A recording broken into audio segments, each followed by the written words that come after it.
Absent. Javier, Here. Dana, Here.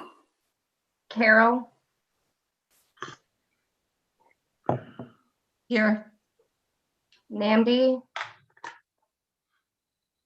Absent. Michael, Here. Josie, Here. Cynthia.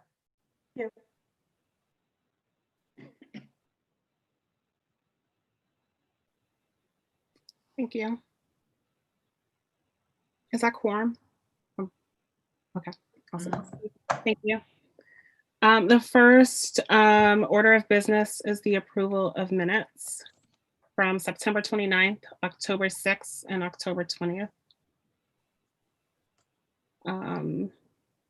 Someone like to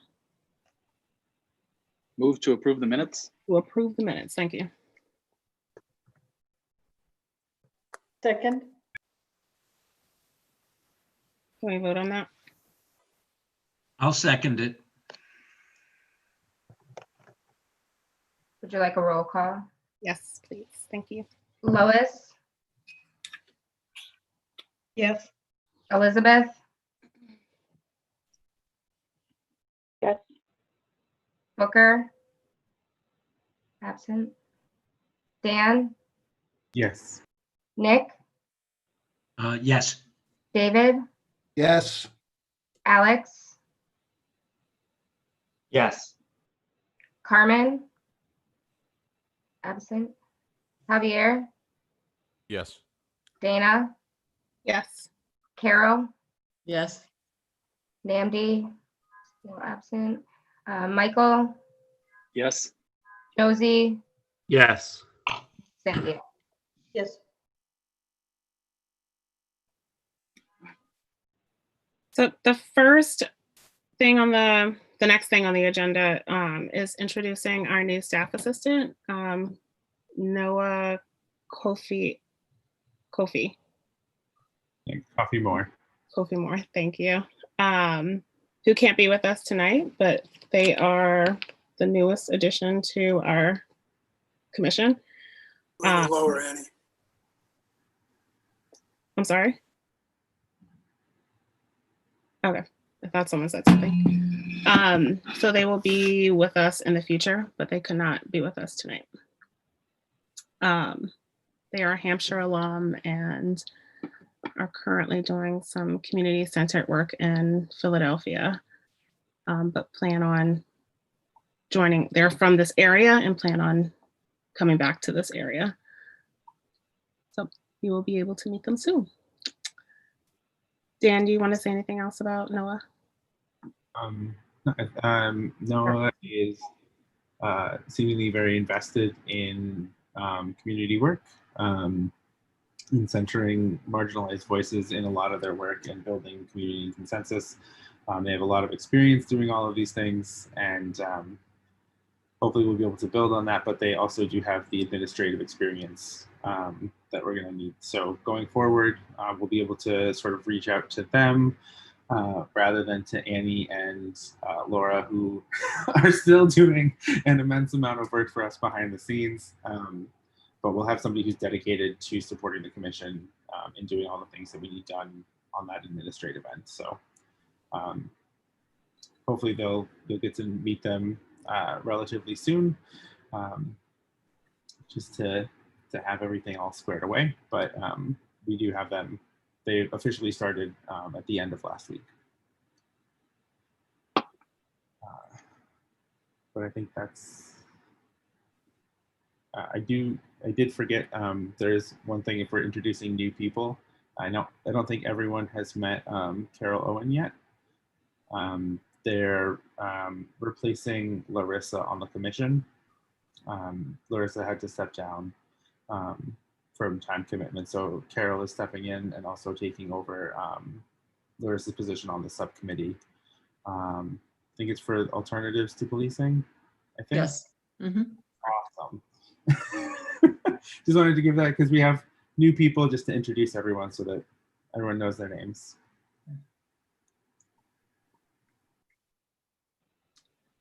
So the next item on the agenda is the on the agenda is 7 to 8 public comment, and it's not 7 o'clock yet.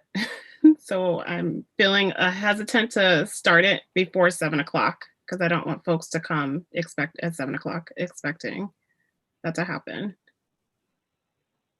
Does that feel right? So we can loop back around at 7? Okay. The next item was budget for private, I'm sorry. I have a couple of hands up.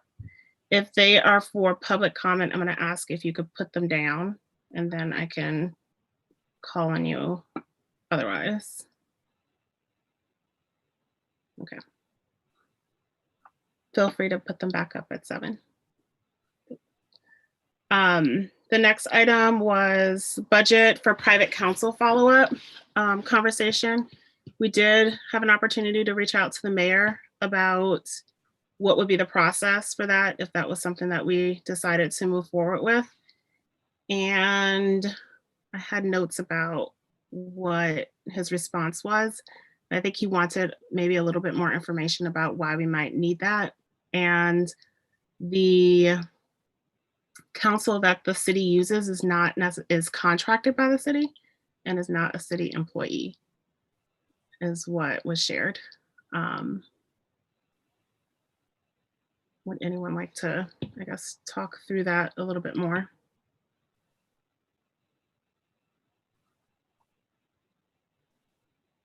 Lois. I was the one that raised that, I think in the first meeting. And there was a big, long discussion about it. And I think what we came up with, or the reason I suggested it was that I thought whether or not the counsel to the city is contracted or not, that person has this ongoing relationship with the city, with the mayor, with the police, with all of the various entities. And I thought I wasn't sure that we would need somebody. I just thought if we did need somebody, that I thought it might be a good idea to have that as a budget item when and if we needed somebody for council that wasn't affiliated with the city. Somebody, I think maybe it was Cynthia, I read in the minutes, I didn't remember this, but said, you can tell me if I'm right, Cynthia, to look over any recommendations we might make to the council and just to look at any legal questions that might arise from that. And so that was the reason that I proposed it. I still would like to see it happen. And I'm not saying there should be an amount of money. I'm not saying there should be a specific individual at this point. I just think if we need it, we should have that as a resource if the time comes when we do need it. And we shouldn't be precluded from having it based on the fact that it hasn't been budgeted for somewhere or discussed somewhere. So that was my original thinking, and it still is my thinking. Thank you, Lois. Would you like me to read the email response? Would that be helpful? I see some nodding heads, so I'm going to read it. It's kind of long, so please bear with me. Thank you for your email. The city hires outside counsel to advise it on a variety of specialized cases or issues. Examples include labor lawyers for collective bargaining, environmental lawyers for pollution remediation issues, telecommunications lawyers for negotiating cable television contracts, and public construction lawyers for litigating defects in city building projects. Even our city solicitor, Alan Seawald, is a private attorney with whom the city contracts for legal services. We do not have an in-house attorney who is a city employee working exclusively for Northampton and a municipal law department. I mention all of this because typically we only contract for additional legal counsel when we have specific issues, questions, or cases that require specialized legal expertise or representation. The city solicitor typically oversees the process of retaining outside counsel for issues beyond his scope in municipal law, and it is paid for out of the city's overall legal budget. Are there specific issues or questions that the Northampton Policing Review Commission needs legal advice or guidance on, or that you anticipate needing in the future? The NPRC is an ad hoc advisory commission established by the mayor and city council to study a set of issues and make recommendations to us on them. It is difficult for me to respond to your request that the city expend financial resources on outside legal counsel to assist with that process without understanding the specific purpose and need. I hope this is helpful, and I look forward to receiving more details about this request.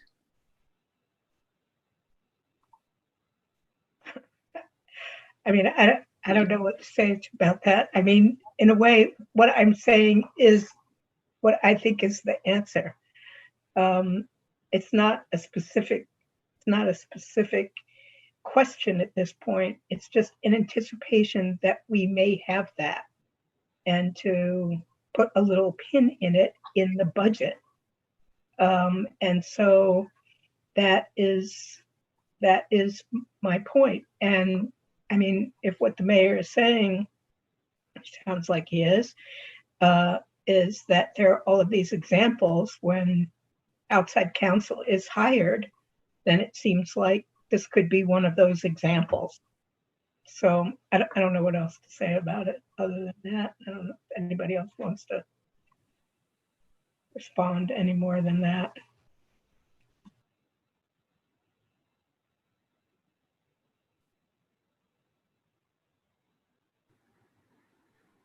Nick? Lois, do you feel you've put the issue out there? We're all aware that it's a concern that some people have. Is there a reason to do anything else with it right now? Is there a compelling reason, or would you be comfortable waiting? Comfortable bringing it up if it needs to be brought up? I mean, I mean, it hasn't been shut down, but alternatives, the mayor is suggesting, alternatives, we may or may not agree to that, but are you okay just, kind of like moving on or do you feel like we have to do something with this right now? I don't feel like we have to do something with it right now. I feel like I want to bring it up if this is the procedure, what the mayor says, and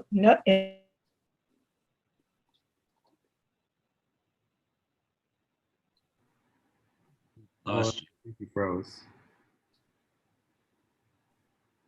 that to advise us on some document or something that we're going to suggest, then if that's the way to go ahead, then if people aren't comfortable with that, then when that time comes, we can ask the mayor to, or go through the procedure with, I don't know, Dan and Dana about requesting that somebody be contracted to review whatever it is that might actually be needed.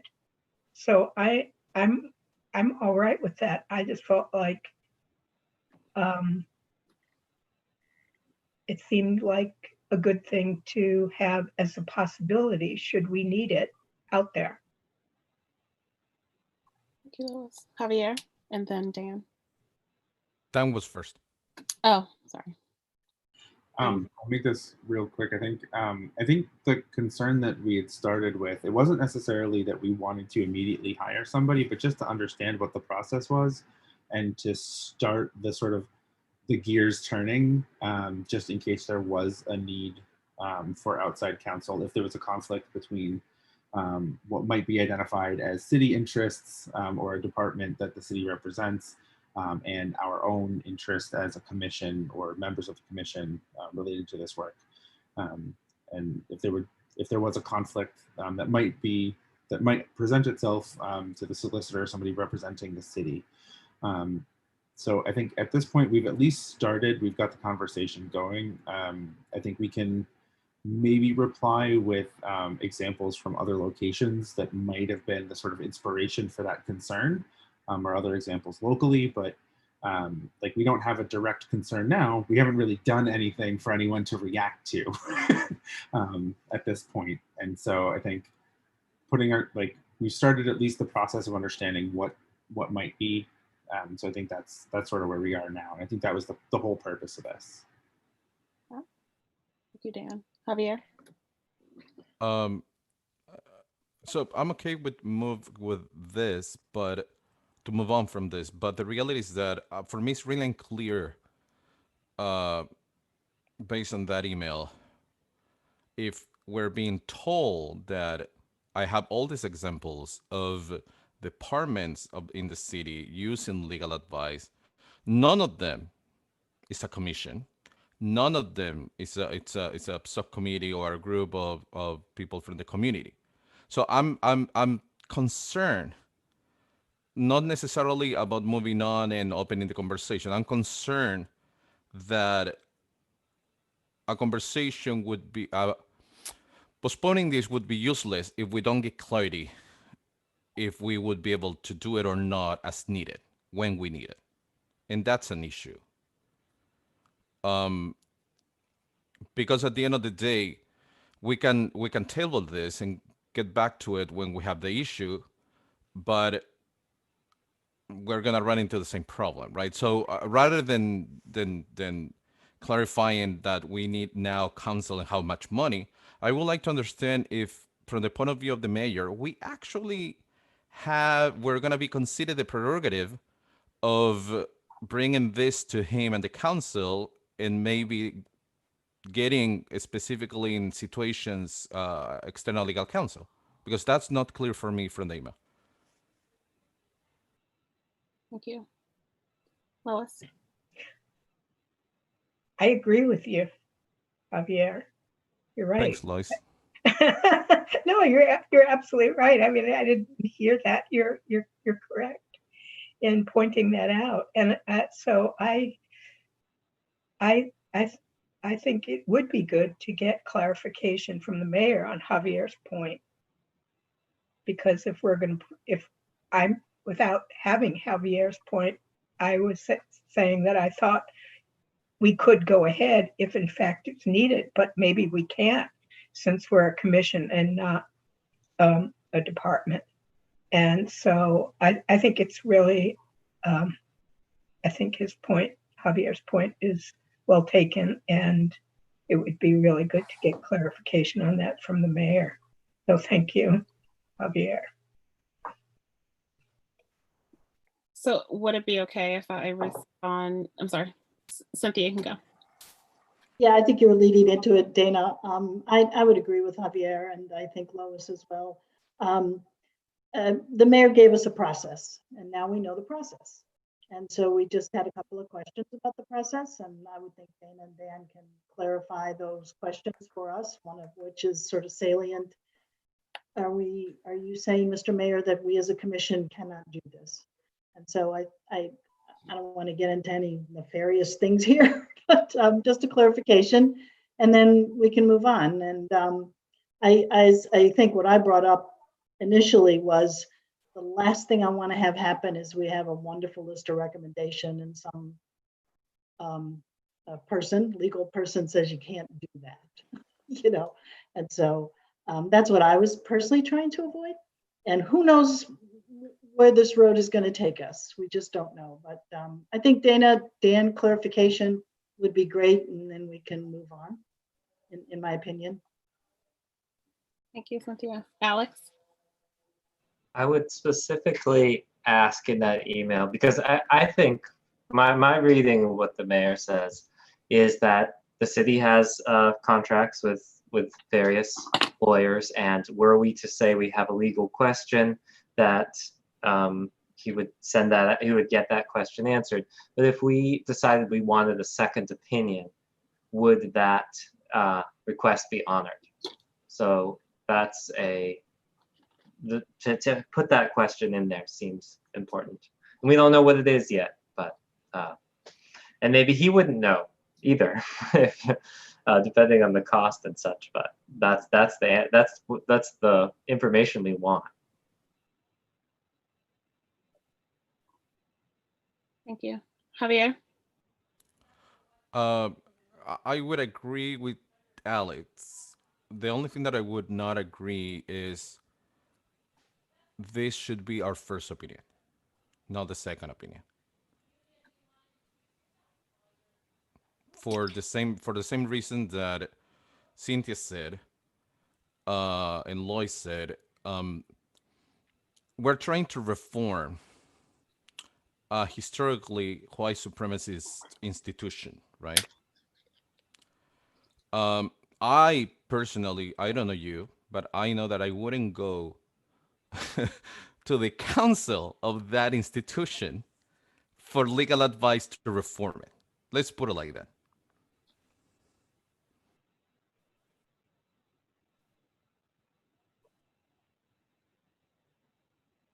So what I have here for my follow-up questions are, or for clarification, is that in anticipation, we would like for advice on documents or other suggestions that we have to be able to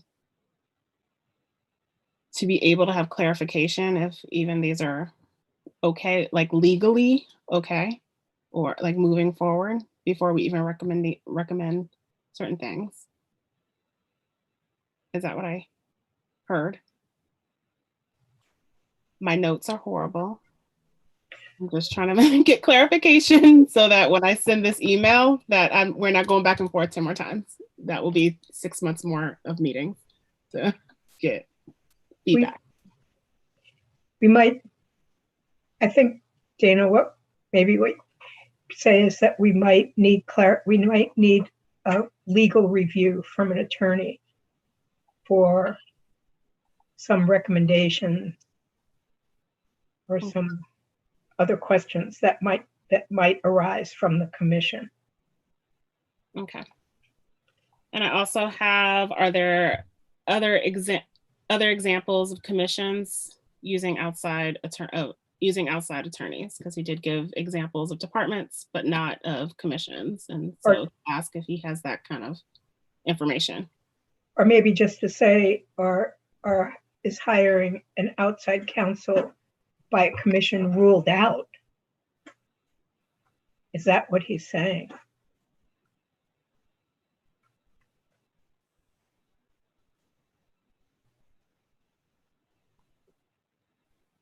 And I mean, back to Alex's point, or Javier and Alex's point, that we should be able to go to an outside attorney as a first person, not a second person, not an in-house person, and then a second opinion, but a first opinion. Okay. And then I also have here, how long exactly is the process from request to approval? I don't know. Lois and then Nick. Did you still have your hand up, Lois, or did I not put it down? Oh, Nick. The term outside counsel, I thought the mayor was saying they're all outside counsel. And I'm not saying that we have to use the outside counsel that the city uses, but I believe my understanding of that letter is he's telling us that they're all outside counsel. None of them are city employees. It's just what I understood. That is indeed what he said.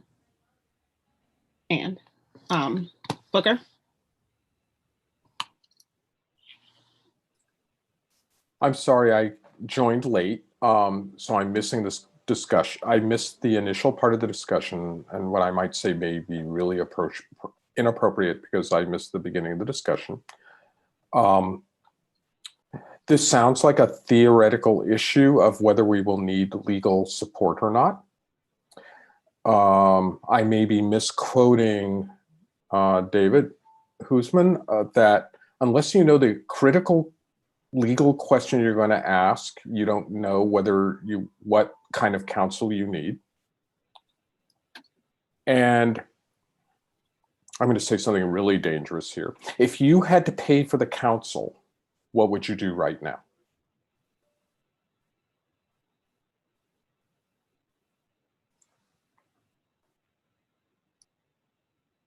Javier?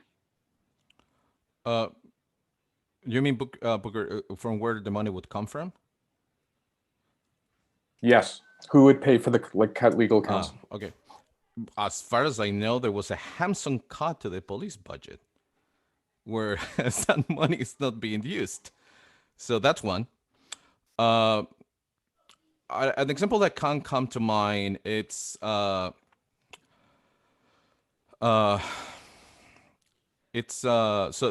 of, let's say we decided that we want a community board overseeing the police department and get rid of the figure of the police chief or police commissioner. That's an option, right? Springfield is in the midst of it. Not even that, they got, but that's fair game. Let's say for 1 minute, that's one of the questions. And all of a sudden we find that City Solicitor and the mayor take the position that that's not doable. They may get that position. I would like really to know if that's a political position, that's a grab of power, or anything else, or is hard law, or literally this. Obviously, we would need an attorney who is really well versed in municipal law. So I wouldn't be able to understand if their position is based on exclusively the charter or exclusively different or just a political position. That's something.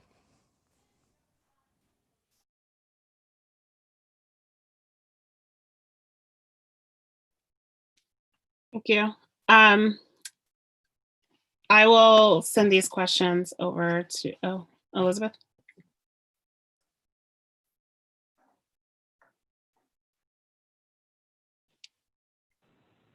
Can you hear me okay? Yes. Yeah.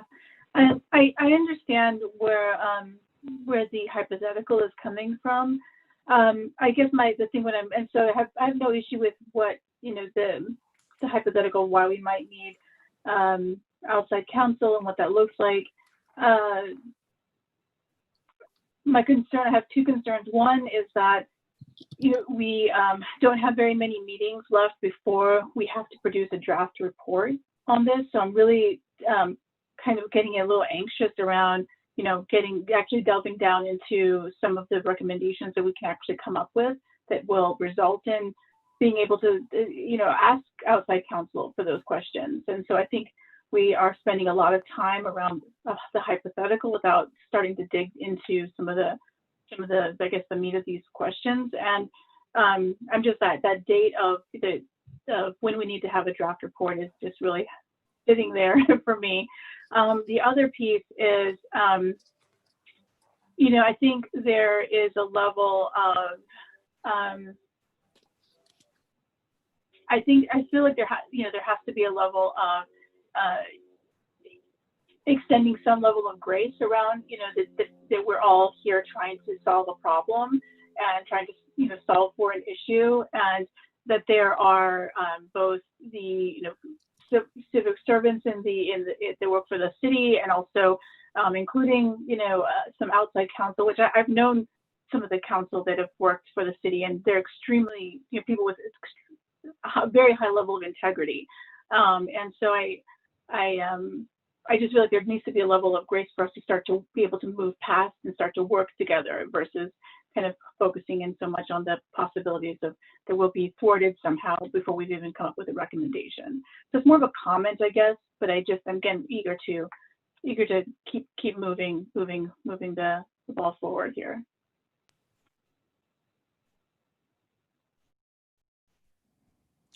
Can you hear me? Yeah, I honestly, I don't see a contradiction between the two. I mean, I think both can happen at the same time.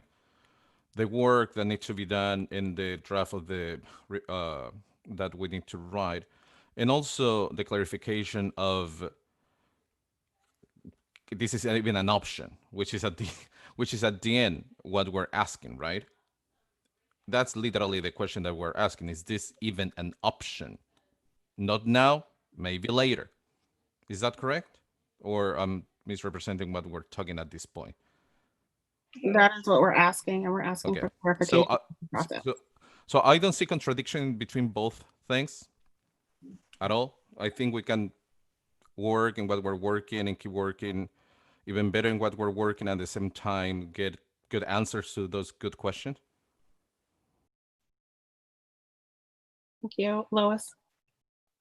Yes. When I first brought it up, I just wanted to know if it was a possibility. That was my question. And so all of this conversation is just a lot of conversation about that now, the mayor's answer and our response, and hopefully we can get clarification on these 2 points. Can a commission even do this? And can it will be an outside counsel, and it would be a first opinion. And if we get answers on it, hopefully we will, and we can move on and have it there if we need it. Maybe we won't need it, but maybe we will, and at least we'll have this defined. So I'm all for moving forward on this, and I agree we should get on with the meat of it instead of the procedural aspects of it, which is where we're spending a lot of time. Yes. Thank you. I will get the clarification and I will get that information to you. Okay. Can we move on to the next item, which are hearings, when they should be and the structure that we should have.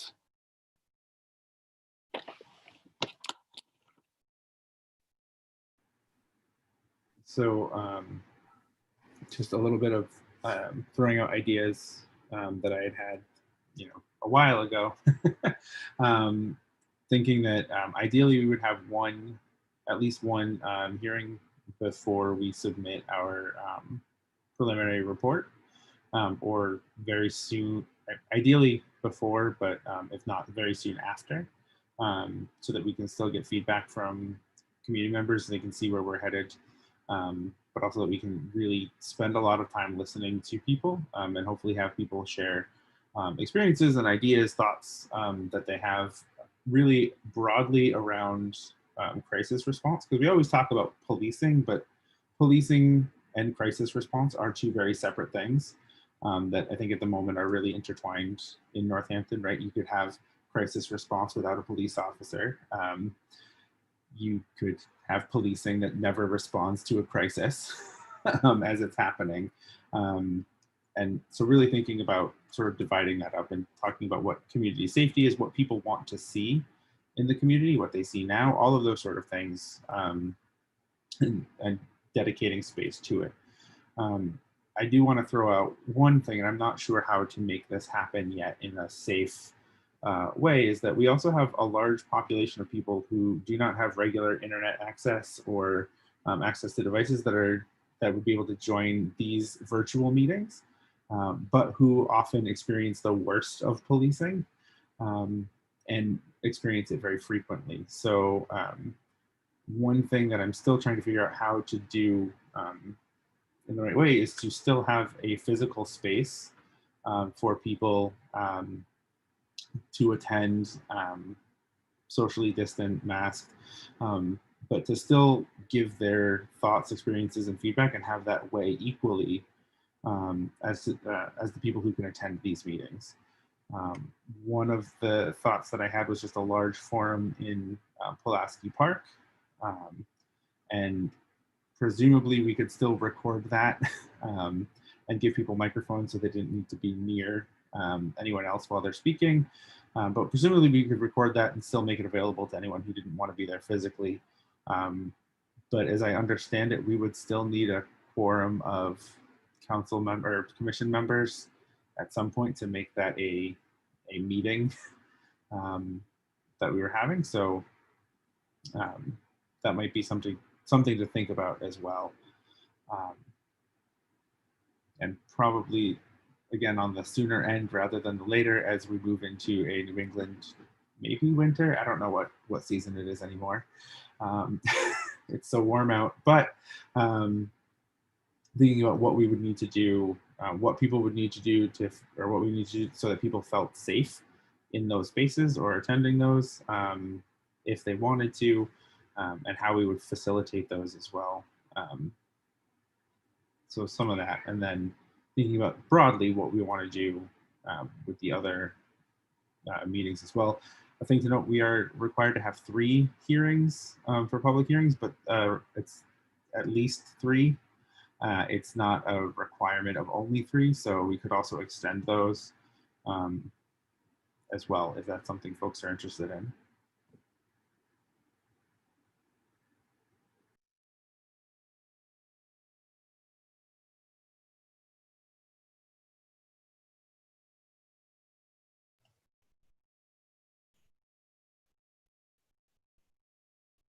Cynthia has. Yeah, I support everything you said, Dan. I know just in my role in the Board of Health, we're going to run up against the governor's restriction of the number of people that can gather.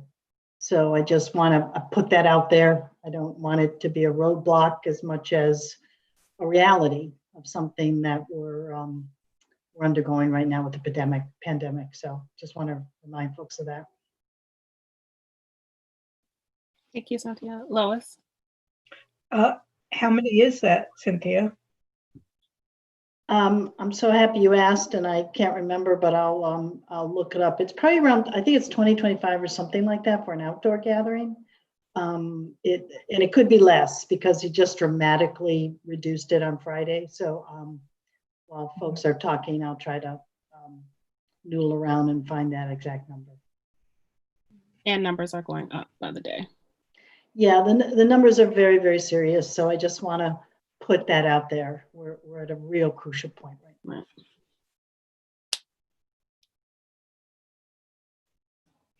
now.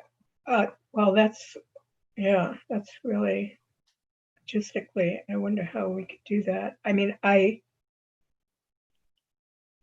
really like the idea of being able to do something, have a way for people who aren't going to be on a Zoom call to participate. I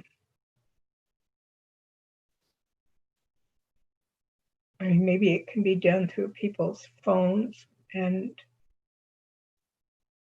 people's, I don't know, I'm just thinking out loud, but I mean, people that say in Pulaski Park, some people with phones in Pulaski Park, and people kind of lined up, socially distanced, to respond. I don't know. I don't want, I mean, given what you're saying, I can understand how the logistics of it, which would probably be not that easy in the first place, how to not rule it out because of it. So I don't know right now, but I think it's important for us to think about. Thank you. Booker?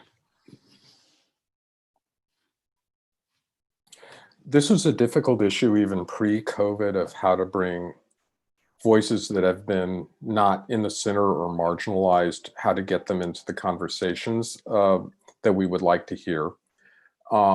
Indoor things are going to be held to less than 10 people based on the new recommendations.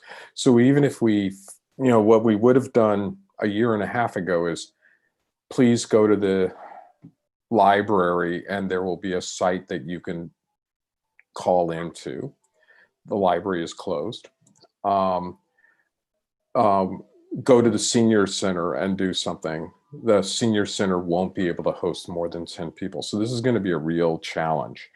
And I'll just remind that later in the meeting, I'm going to make a proposal about how to make interpreter services available for people who would really like to speak in Spanish for this meeting.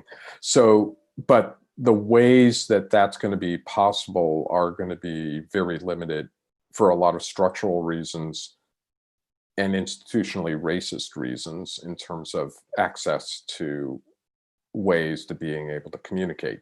So I don't have a solution except to say this is going to be more of a problem. I don't know if there's a way to contact activists in the area and say, can you come up with ways to make it possible? You know, so for instance, talking to Cathedral in the Night, talking to other agencies that say, I'm going to set up a way that you can have a voice into this meeting, and we really want to have you here at this meeting. Can the Pioneer Valley Workers Center can say, we want people to be able to talk in this, and we're going to have a microphone with ways to access. But I don't know if there's a formal way we can help out with that. Thank you. Javier? I think what the Booker is saying are really good ideas. I just want to mention that in our subcommittee meeting, we sort of talk about reaching out to affected communities.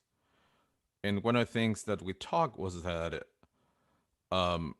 it's complicated, not only for an access point of view, for people to be able to be here or to be able to go to a location, right? But also because, and I'm gonna put myself as an example, me saying in a really cocky way, oh, by the way, they are 10% money from taken away from the police budget, so we're gonna use that money. When I say that, and I'm not afraid of saying it, I'm saying it from a point of privilege, because I'm not afraid, because I haven't been affected by the police. That's my privilege. That's our privilege. When we're talking about bringing to the table affected communities, many times that privilege doesn't exist. They have been targeted, they have been mistreated, and affected communities many times are hesitant to put themselves, to jeopardize their security again and again and again, for the sake of people in positions like us of privilege, when we decided that we want to listen what they have to say. So I would like that for us to be able to have that in mind when we're having this conversation. Thank you, Javier. Cynthia, I think you had your hand up earlier. Is it? Did you still want to say something? Can't hear you. Now, oh. Sorry about that. I was trying to get back. I've been looking up the governor's orders, and so they're all over the place. But depending on private versus public gatherings. And so I think if we were to have an outdoor I'm talking specifically outdoor now, to have an outdoor gathering, we should be fine, because we are considered to be a lower risk community at this point. And lower risk means up to 100 people. But at any point in time, the director of health in the city can say, I don't feel comfortable with that. So I just want to put that out there. She could say, you know, I don't think we should be gathering 100 people unless we can guarantee and have in place some type of social distancing. So it's a little mushy, but it's not as restrictive as I originally thought it was when I first brought it up. So I just want to put that out there and know we have some flexibility. But I do think indoor, as folks have brought up, Booker, I believe, you know, senior center, things like that is not going to be a safe alternative for us. Thank you for looking at it. Lois and then Alex. One of the things that I was thinking about, is in terms of people that interact with the police a lot, are people who are survivors or involved in domestic violence calls, and also other kinds of sexual violence like rape.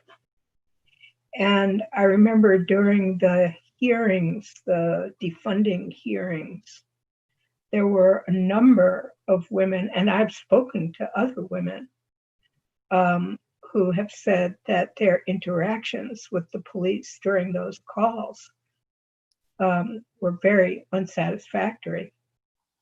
And so I just want to put that out there as a group of people, or not a group, but people who interact with the police or have interacted with the police and have had less than good interactions with the police, and would be equally, I would say, or maybe even, well, can't rate that, but let's say equally as hesitant about coming forward and being identified.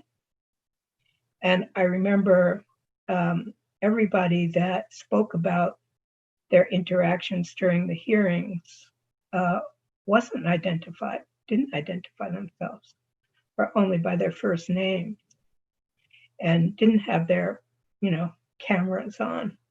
And so we couldn't see them, and they felt they needed that protection. And I totally understand that. So I just want to put out as another big constituency that isn't in public, that's in their houses and apartments, and is even less, is not visible to us and doesn't want to be visible to us. And so I think in terms of these hearings and reaching out to people, whether that's people at Safe Passage, or just thinking of as many possible ways of reaching out to people who've had those experiences, and making sure as much as we can that their privacy is protected, so they can feel like it's safe for them, not just from whoever the perpetrator is, but from the police. And so I just want to put that out there, because that was one of the really powerful messages I got during those hearings.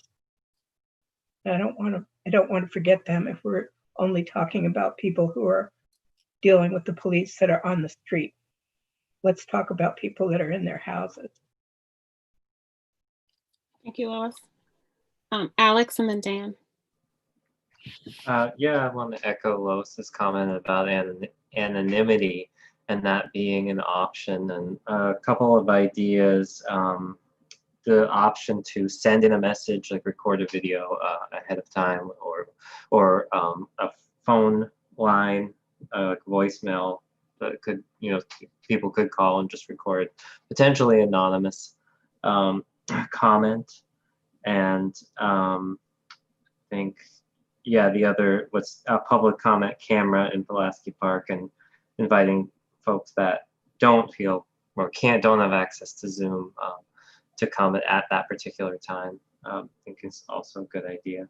And then one, talking just to have it at a variety of days and times, so to not just have them all be in the evening, but to have at least one that's during the day, just to get people who are sometimes not available at certain times. So those are some ideas.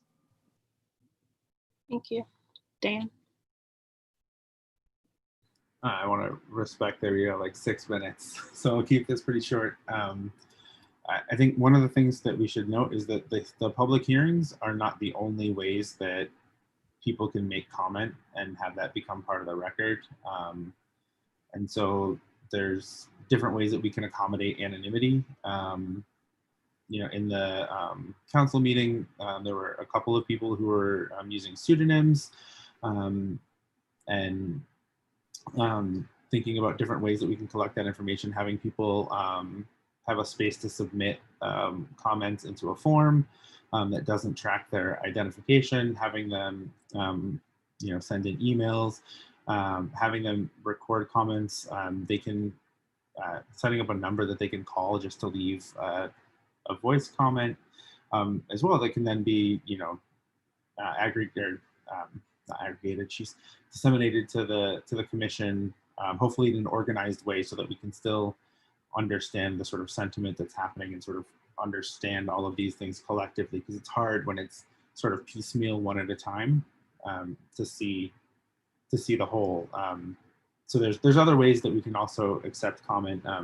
Could even, if folks are interested, we can reach out to some of the folks that are running different organizations and ask if they would set up a space or a way for us to do a focus group and really talk to people who, like a group of people, and understand their experiences together and have that sort of communication between each other.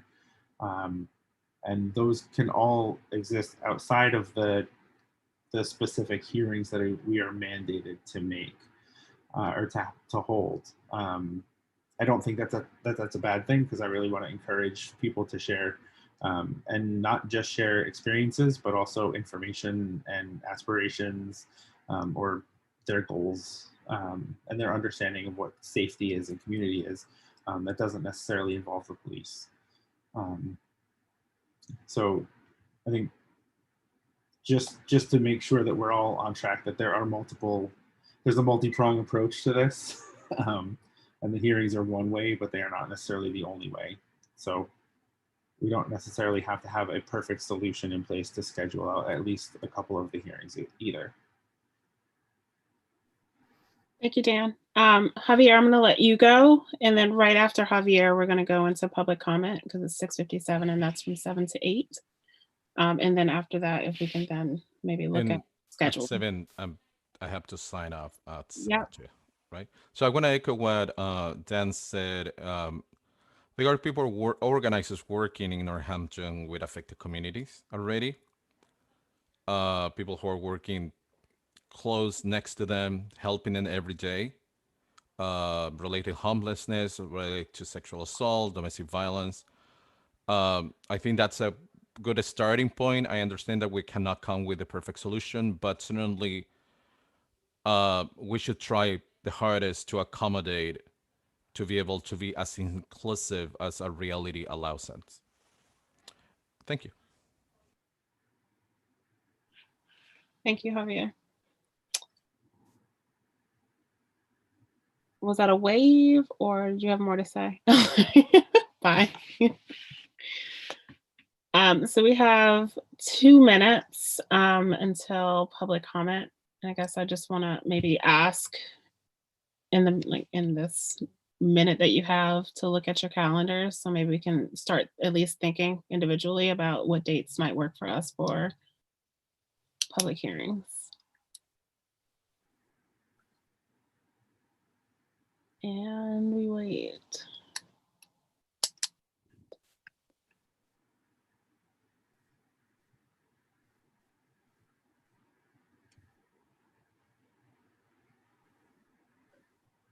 One minute.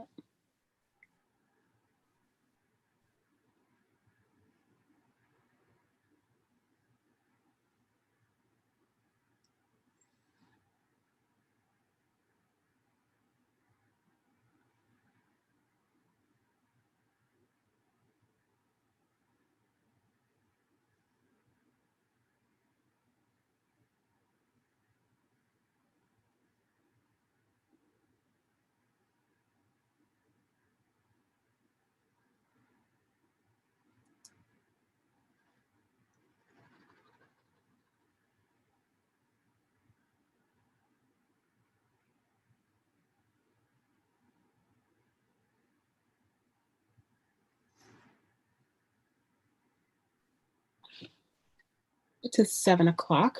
We're gonna start public comment. Lordy. Public comment. You have 3 minutes for 3 minutes that will be timed for public comment until 8 o'clock. The first person is Richard Hendrick. Good evening.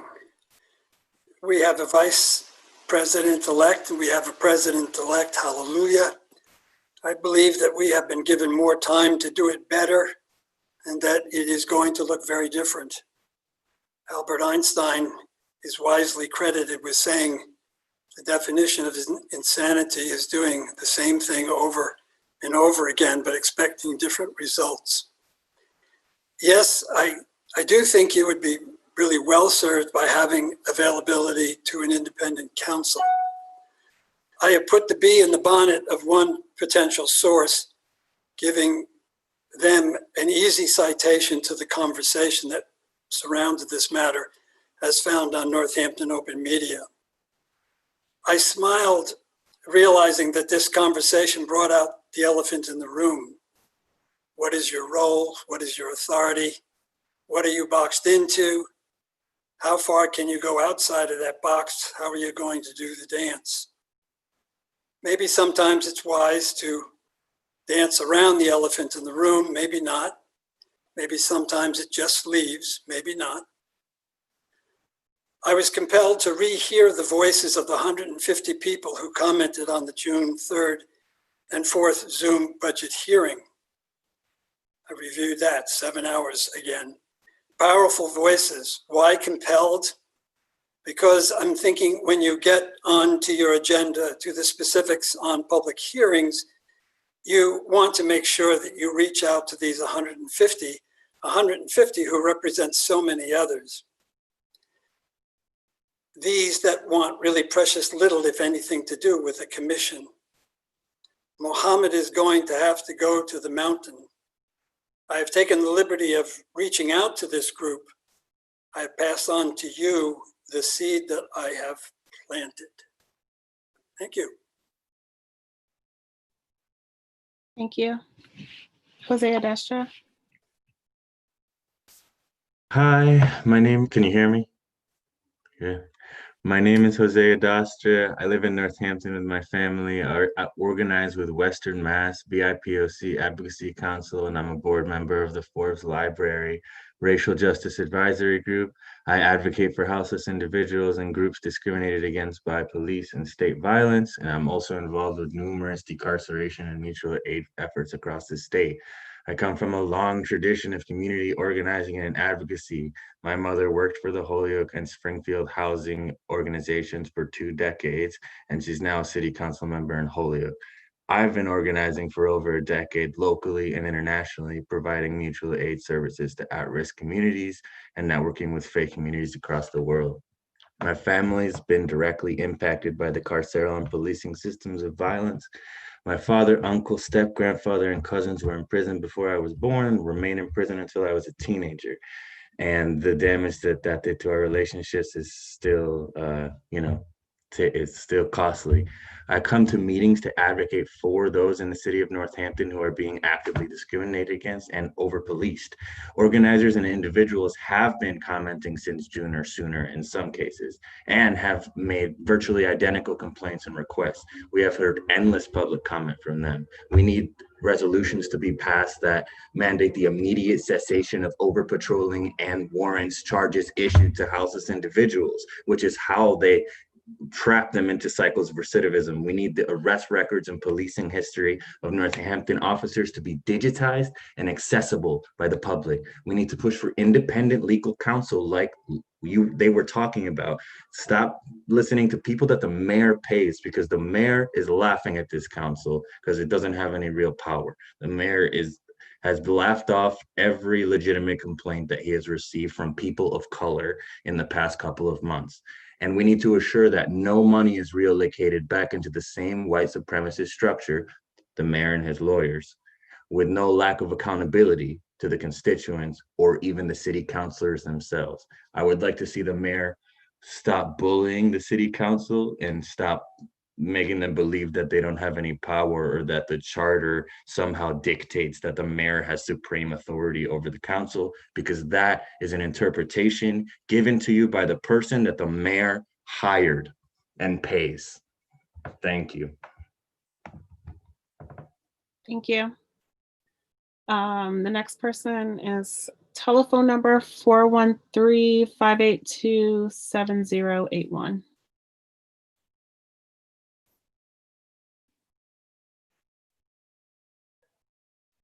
Four 413-582-7081.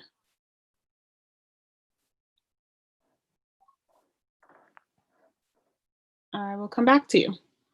The next person is Tay. Hi, I'm Tay. I use they, them pronouns. And I currently organize most of my time with unhoused people in Northampton, Amherst, and Hadley with a group called Touch the Sky.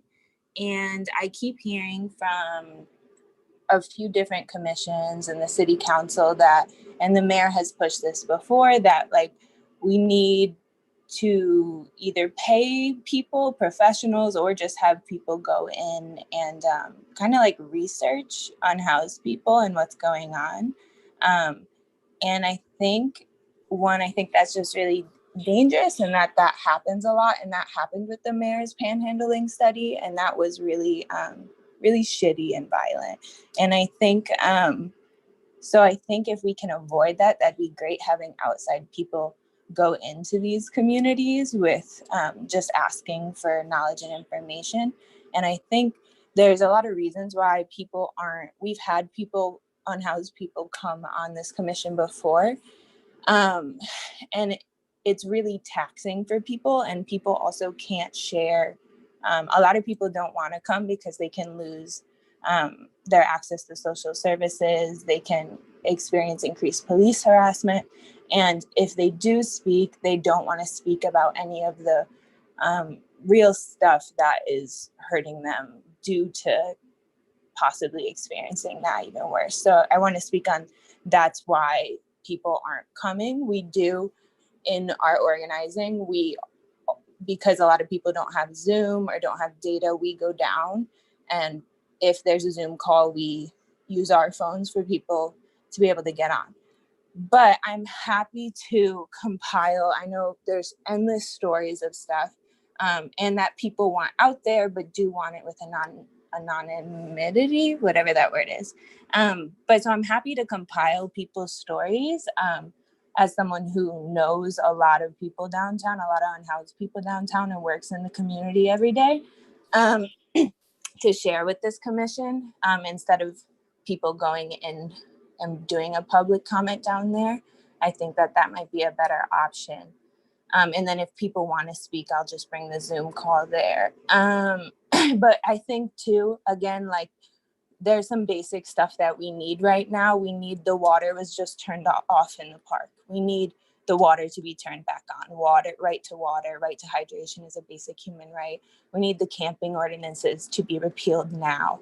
That's a basic decarceration ask, so that the police can't keep harassing people for living in the only space offered. We need warming centers now. We need to stop pushing people to Amherst, displacing people that are already displaced. We need public restrooms. We need the porta potties to be taken care of immediately. Thank you. Thank you. Robert Nagel. Good evening. My name is Bob Nagel, resident of Northampton for 6 decades. Before beginning, thanking my wife Melissa and my son Christopher for love and understanding of a non-corpus mentis husband and father. Let me preface my remarks by informing you all that I suffer from bipolar disorder. A communication disorder that consists of depression, anger, and senseless speech. So please bear with me. As you know, bipolar disability covered under the American Disability Act of 1990. Can't hear him. Robert, Yeah, I'm sorry, we're having a really hard time hearing you. A conspectus MPD's misconduct on June 14th, June 16th, July 16th, 2010. Northampton Police Department Officer DIGAMNO, herein after referred to as MPD officer, coach and equivalent, requiring the tribal release. Robert, you might have to talk closer to the mic. Based on invectives and scary, a contentious tirade. I was outraged at his improper, unconscionable behavior. Therefore, on July 30th, 2000, I wrote a letter to Chief Internal investigations as a result of question by Sergeant Powers at my former home at 3 Madison Avenue, Northampton. Sergeant Powers and Susie point to I can't hear him still. Can somebody interrupt him or something? So, March 9, 2010. The result of the internal investigation was not sustained, with Captain Savino drawn conclusion within 10 days. September 16, 2011, MPD apprised of 5430, report number 112551. February 28, 2018, front page of the New Hampshire Gazette, Casper Claims Association, certification in online campaign. Casper State, NPD is completed with prayer, pledge. All staff have been certified in the program. March 30, 2018. NPD officer responded to British Canard. Detailed report 18-120. NPD officer had married with responsive meetings of 2010. That was my last interaction with the officer.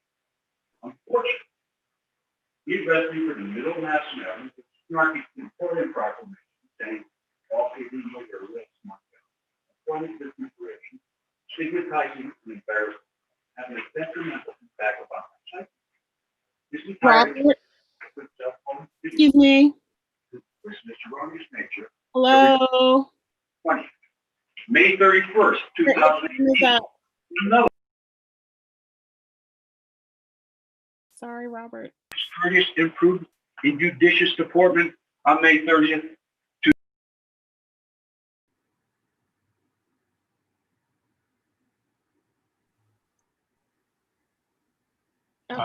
Robert, you were breaking up in there. We tried to interrupt you, but we couldn't hear you.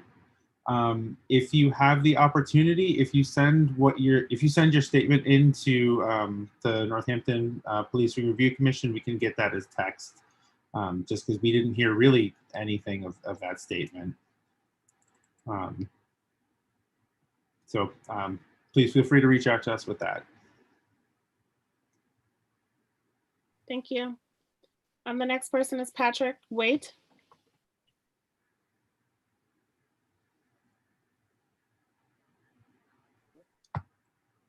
Patrick Waite. Hi, sorry about that. My system's a little slow today.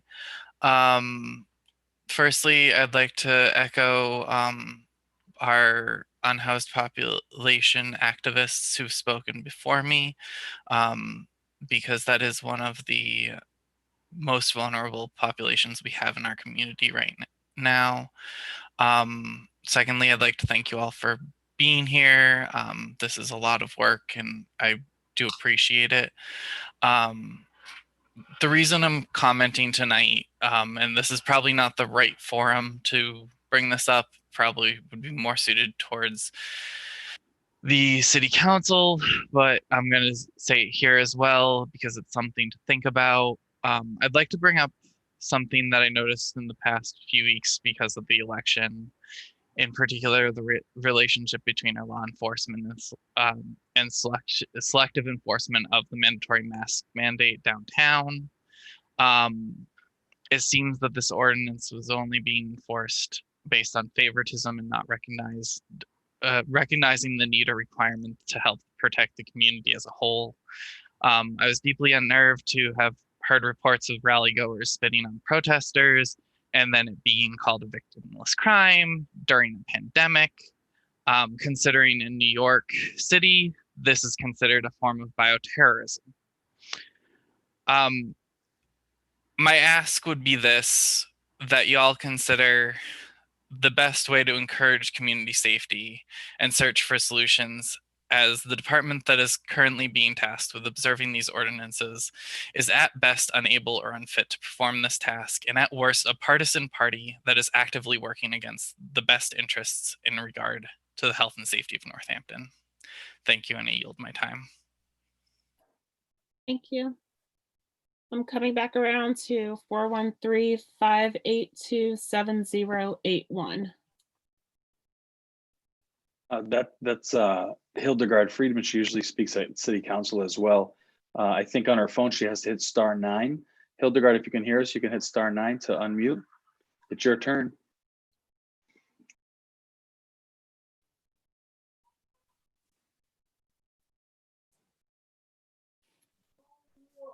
Okay. Is there anyone else that would like to submit a public comment?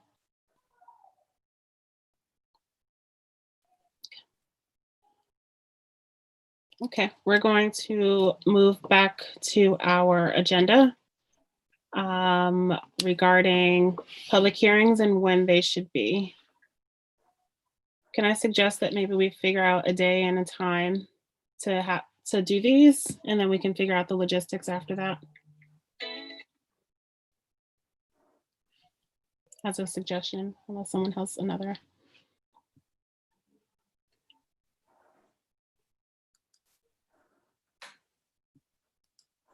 Nick? Dana, can you just clarify for me what the structure of the public hearing would be, and how it's would be different from public comment that we have in some of our commission meetings? I need some clarification. Can someone else do that? Because I can't say that I understand either. So a public comment or a public hearing, it does allow for a little bit of two-way communication. We can both solicit information from people, that's the purpose there, and respond to them in short bits as well. So it can be a little bit more of a two-way dialogue, but it is also a space that is entirely dedicated to public comment.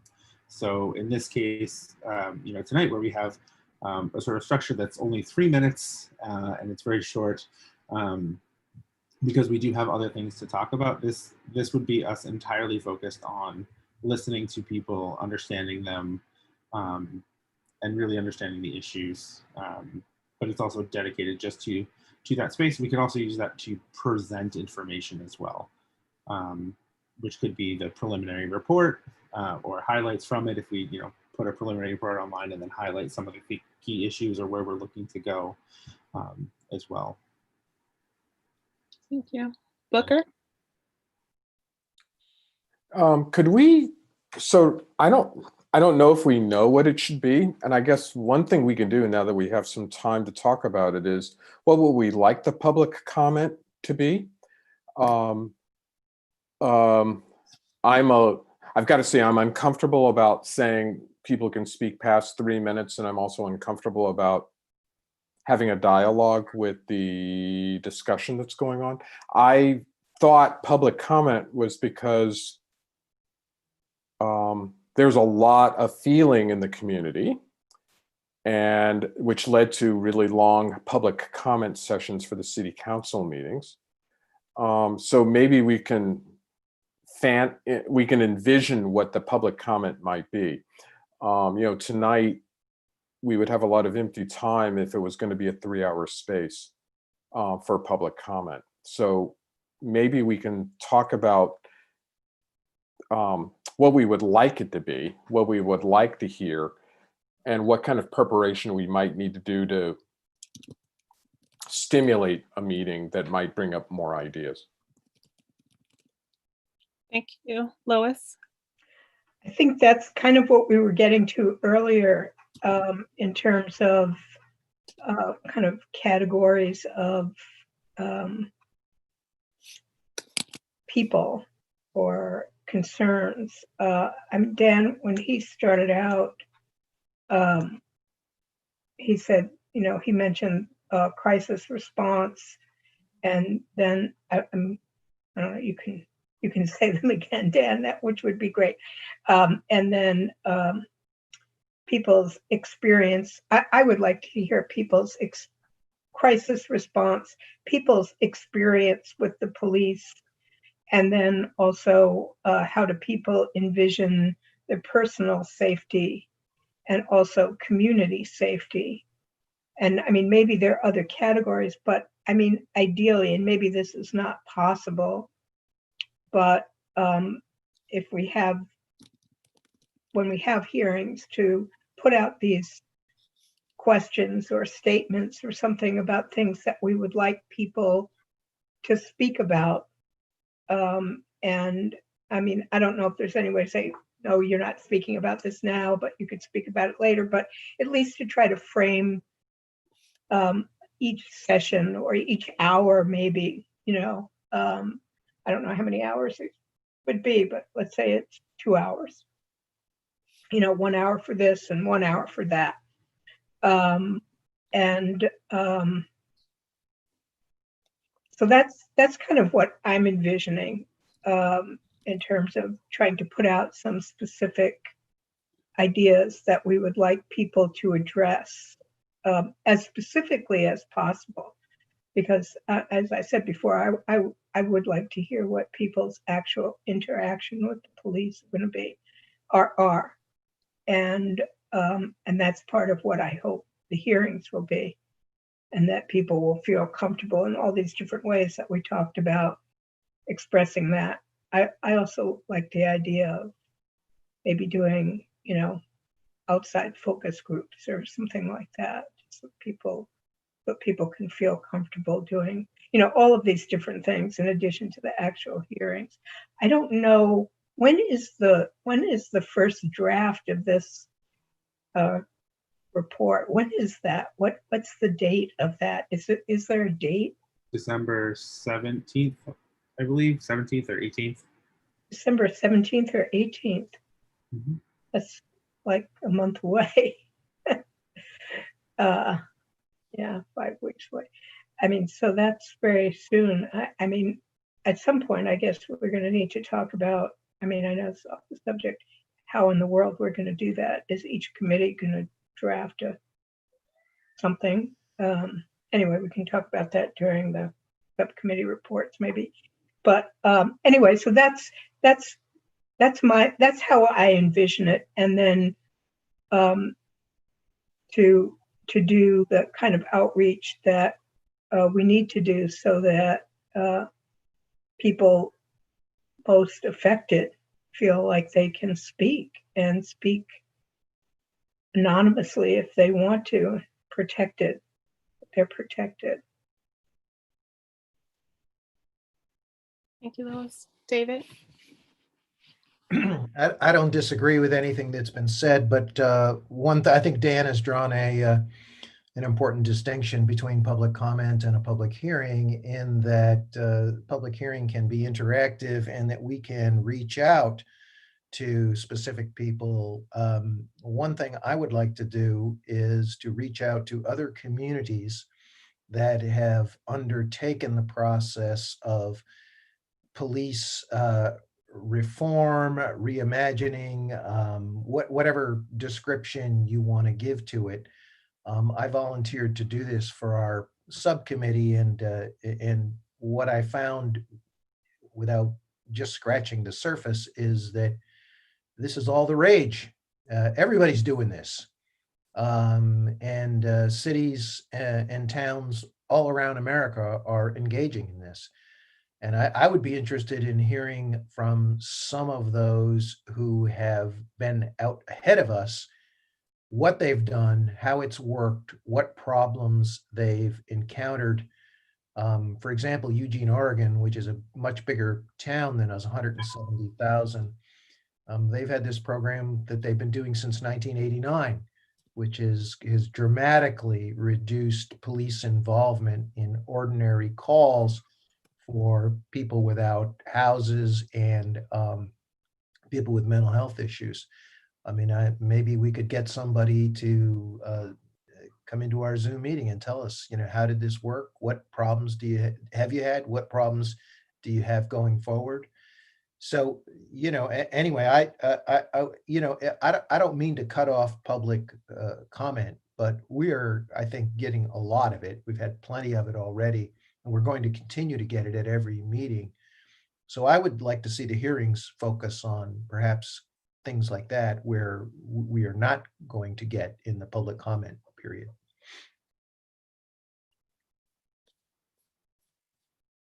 Thank you, David. Dan? Yeah, and to follow up on that, like when we have these meetings, I mean, there can be agenda items to have people do presentations in these commission meetings as well. We are not limited in that. So if we wanted to hear from any interested party We can invite them to come speak, very similar to what Booker is going to do, giving a presentation on accessibility in a bit. And so if we wanted someone from Dasher or Cahoots or anything like that, we can reach out to them and ask if they'd be willing to do a presentation as well for this commission, so we can use that time. So we have some flexibility in exactly what would happen. I mean, I'm fine, I think, either way. I think in an ideal world, I mean, we wouldn't need to necessarily have a 3-hour public hearing. We just need to have 3 of them. So it could be something shorter than 3 hours. And if people show up, they show up. And if not, if they don't, then, you know, it ends early. But I do want to draw a distinction. I think there is a good cause to have distinction between a public comment in these general meetings and a public hearing, where I think in theory we would want to give people either prompts that we're looking for information, you know, very specific prompts, or or a draft of documents, proposals, plans, or things that we're thinking of, like avenues we're looking to pursue, just so that we can get actual information that's more than just a general comment. You know, I like the police, I hate the police, you know, whatever it is, that we can get some directed, we can direct some of that energy into giving us the information that we need to proceed along different avenues. I don't know if that makes that clarification. I think that's what I had envisioned. If people have a different use for these, or, you know, have different ideas, we could certainly explore those as well. I think that's part of this collaborative part. I've not actually held a public hearing before. So if people have experience or feelings on how those would go, what they've done in the past, it can inform what we do in the future. And I think that's going to be pretty valuable.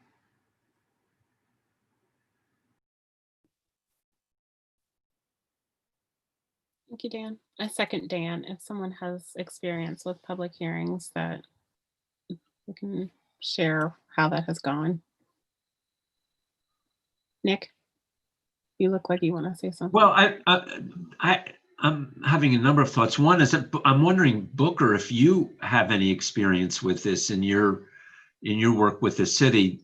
I just to add to that, I would like to hear from groups that are identifying themselves, or that we know are important constituents. And for example, some of the callers tonight pointed out, you know, that they work with houseless individuals, or that there might be people from specific parts of the community that we want to specifically encourage to be present or part of the public comment. I don't know if that fits the idea of a public hearing model, but that's what I would like to hear from various constituents.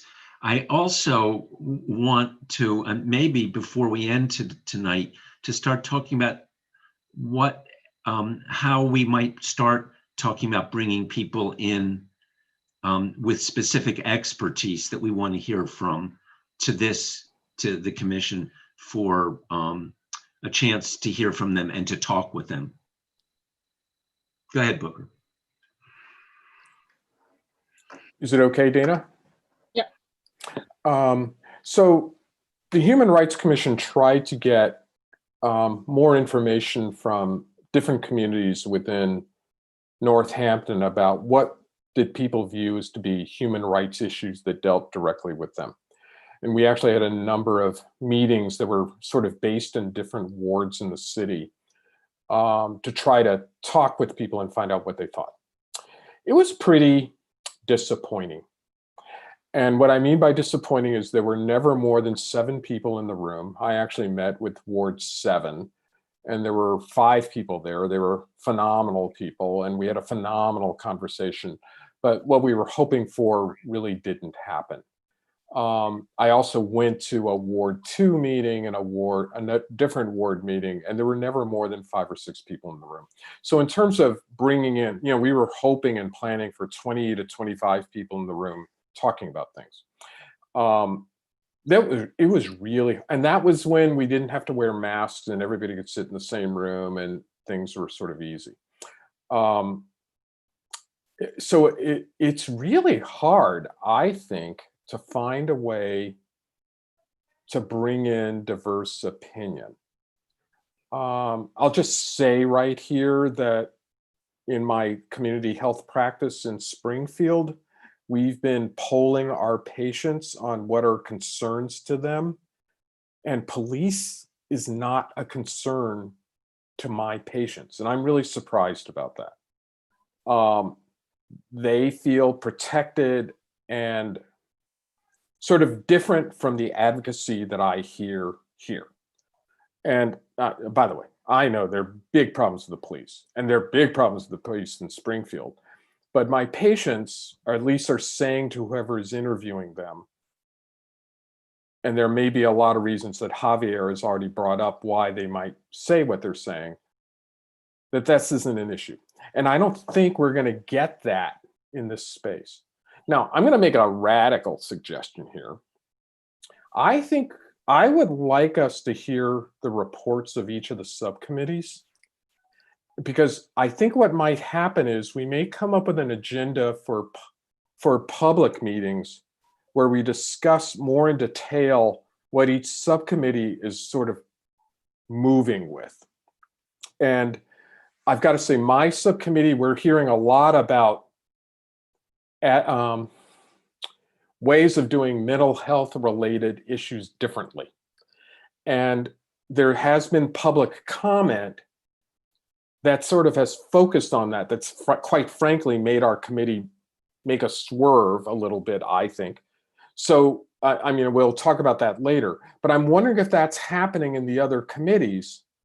And I'm wondering if a better way to make a more stimulating public comment session is if there was something that people could talk about or respond to, or help us expand where we were going.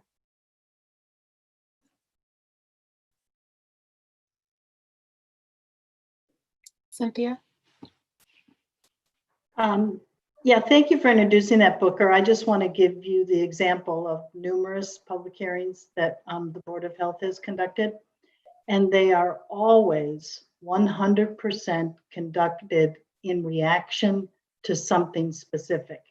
And I'll just give you an example. Pre-pandemic, we were trying to remove flavored vaping products in all our, anywhere that sells tobacco.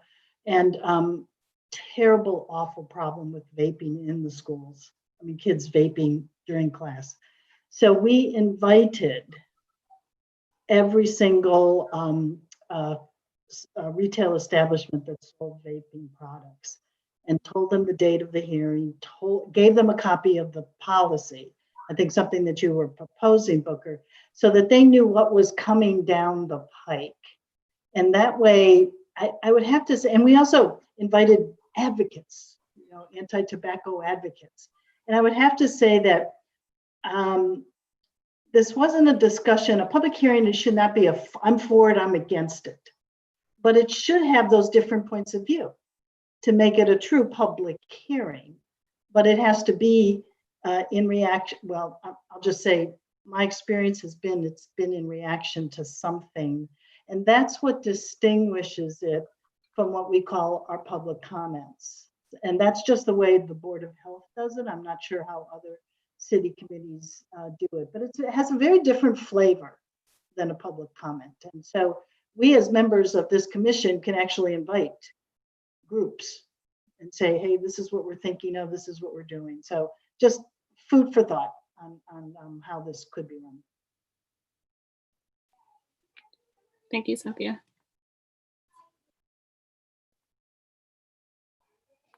Any other thoughts?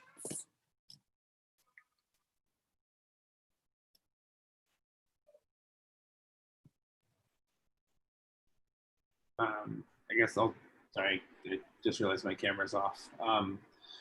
But thinking about what, so if we're all, and it sounds like we're all sort of moving towards the public comment, or sorry, public hearings should be in response to something. So if we take and run with that definition, or sort of call to action for them, there are a couple of possibilities. You know, if we're looking at having this around the time of the first draft or the preliminary report, which I'm at this point imagining is going to be pretty sparse in terms of the sort of what we would like in there. That being said, if we have that, would people be more interested in doing something right beforehand with a series of prompts? So saying we are looking for information directly regarding, and then have X, Y, and Z? Or would we be interested in doing something that is, okay, here's our preliminary report. These are the areas of these are the avenues that we're exploring. These are where we want to maybe go in the future. So we have a bit in there, and then collect responses around that. I'm just trying to think about in terms of scheduling things, because I do think that we are running up on the clock, and it would be good to make sure that we can publicize this event regardless. Lois?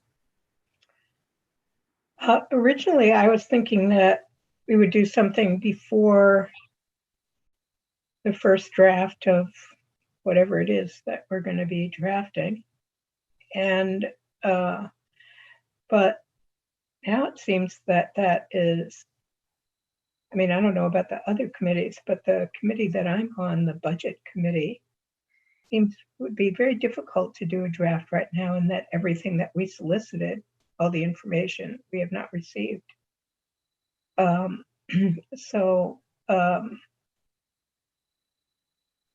maybe we will in the next week or so. I have no idea. But anyway, so maybe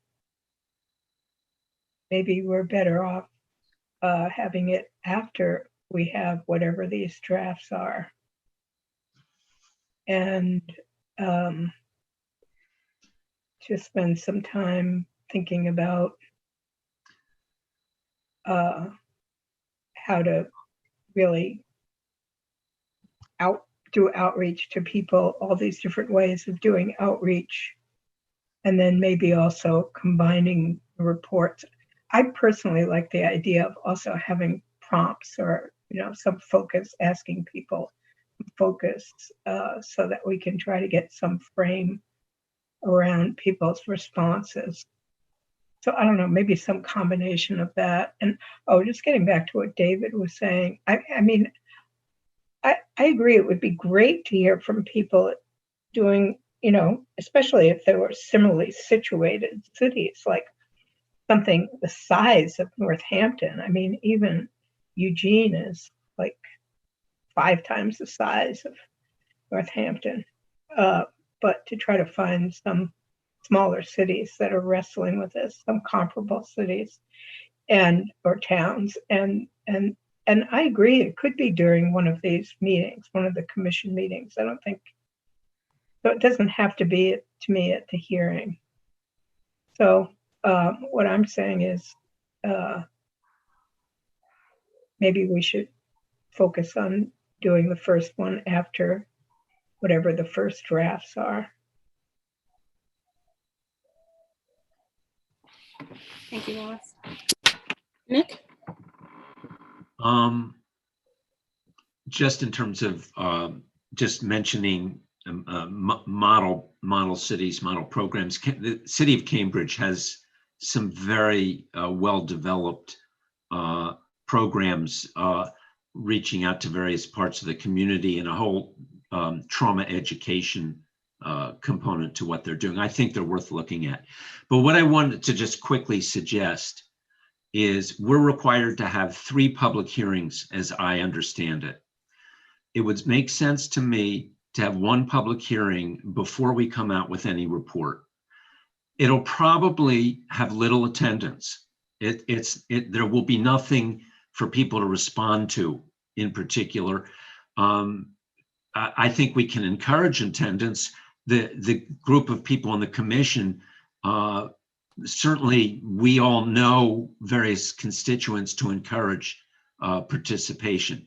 But I think it would be okay to have low attendance to the first meeting, come out with a preliminary report, and then I expect that the next hearing would have greater attendance because they're responding to something.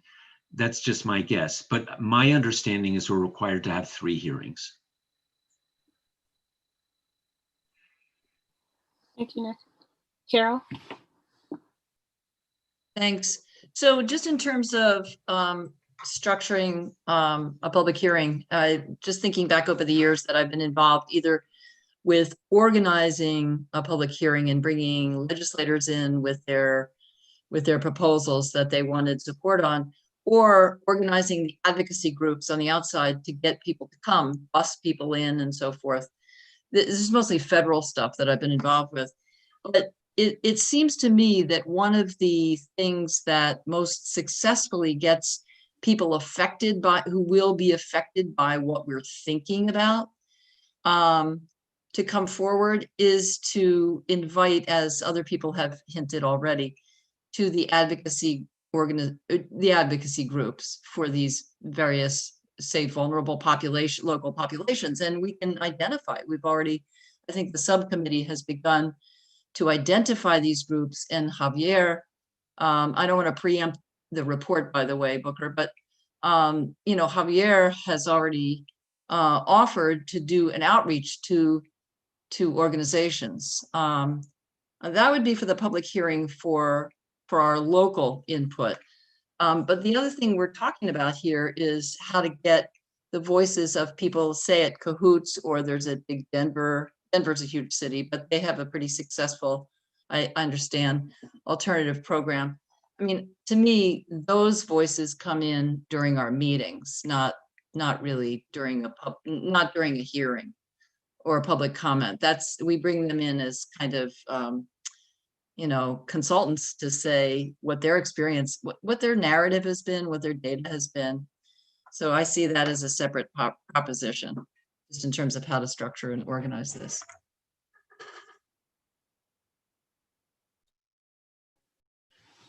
Thank you, Carol. Are there any thoughts of how we might move forward, Booker?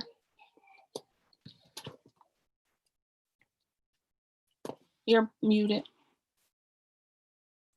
What I'm going to say is a bit white supremacist, but I've totally bought into a white supremacist system, and that's how it works. I've got to say, I'm doing things with our subcommittee in a very goal-oriented way. I'm actually pushing our subcommittee to say, what are we going to do? And what we're now sitting with is we've got this date sitting there in December, and we should have something there. And please take this as a attitudinal, I'm just blowing off steam stuff. So to me, the issue of will we need lawyers is a totally hypothetical issue. And if we don't have something specific to say, we don't need lawyers. So if we can't move to, here's what we want to do, and here's what we want to say, we don't need lawyers. But if we sit in a hypothetical space of thinking of things, we're all going to be really frustrated, and we're going to be typical, I'm sorry to say this, progressive liberals who talk about what things feel bad, but we can't make the step to what are we going to do. So I'm just putting myself out there, but I feel like this is a little bit of why I think each subcommittee should say, I want an hour of the public meeting. I'm going to put out some specific proposals, and I want to hear what the public responds to that. And we ought to be doing that now. And frankly, the public comment at our last subcommittee meeting has, has helped us think about a whole new set of alternatives to thinking about mental health and police. And I think it's because there was something that was being responded to. So I guess I'm pushing everybody to be a bit, what can we do and what can we say we want to do, even though it's going to be imperfect, so that we're going to need lawyers and guns and everything else to do the next steps.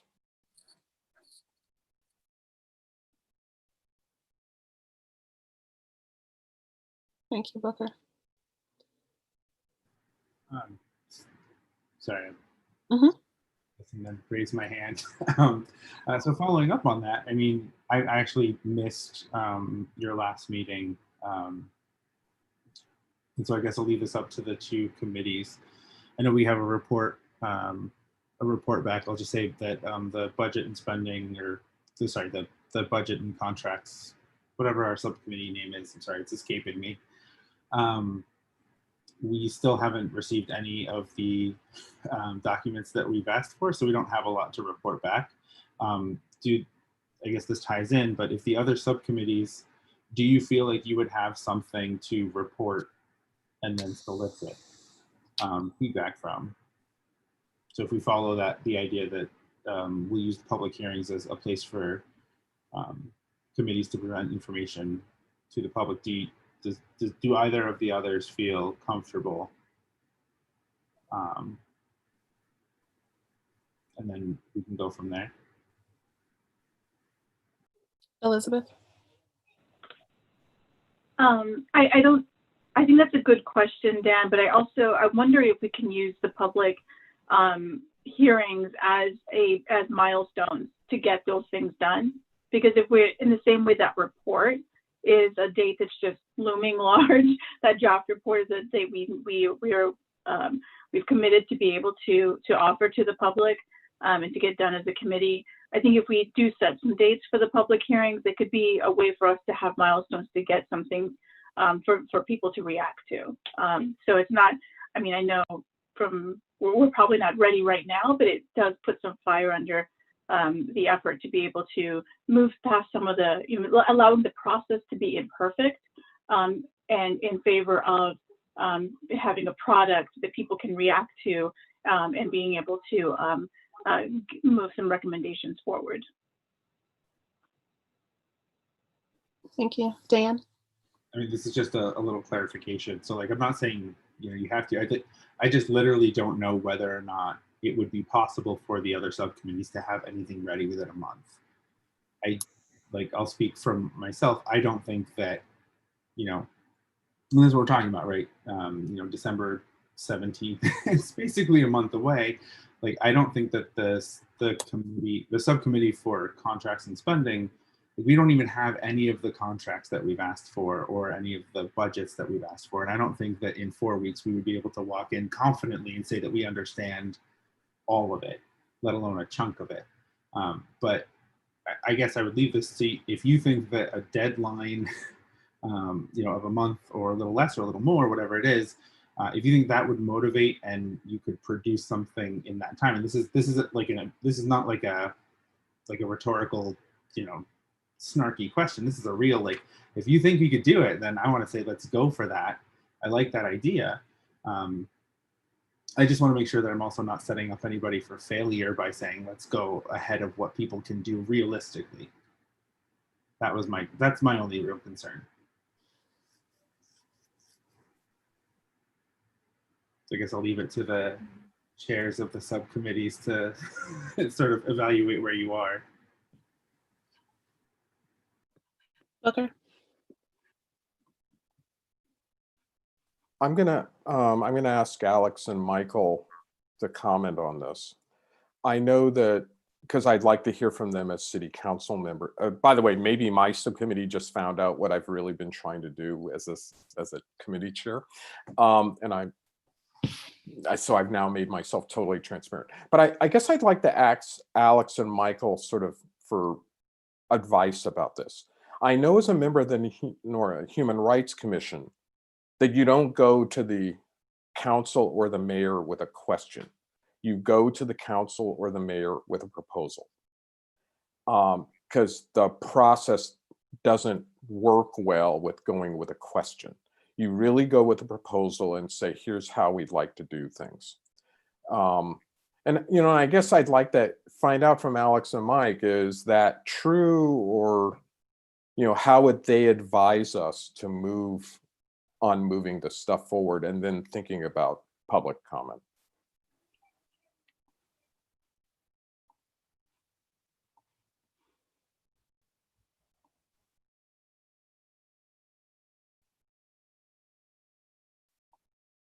Alex, do you want to go first? Do you want me to go? I'm happy to talk first. I do agree that when all the stuff that comes to council is in the form of a proposal, we don't get usually get questions. And let's see, our draft report in December, you know, it is a preliminary report. So I would, even if it is a listing of various research ideas that we have researched, that, you know, we have, our various subcommittees have come up with these ideas, and we're not ready to say, and we specifically recommend these things at this point, we don't have enough. It's at least getting all the ideas out there. And I think that would be helpful. And if we can point in some of those directions to say, and we're thinking that this is more likely and this is less likely, that kind of thing, that also might be helpful. The mayor and the city council are probably not going to take action from that preliminary report. It's my guess. Certainly the mayor has not seemed particularly amenable to, for example, spending any of the money on alternatives to public safety in this fiscal year. So I don't know if that's helpful, but that's where I'm at. Michael, do you want to comment? Thank you. You know, just I think Alex is exactly on point there. You know, first and foremost, I think he's right that the mayor is looking for the second report, right? That's due in March, I believe, and that he was planning on taking that to help formulate the budget for 2021. If there are suggested changes and investments, then, you know, I think he's really waiting on that. So I agree with Alex, and just to put it in my own words, I would say that I think really what this December report is about is a progress report. What are we working on? What are we studying?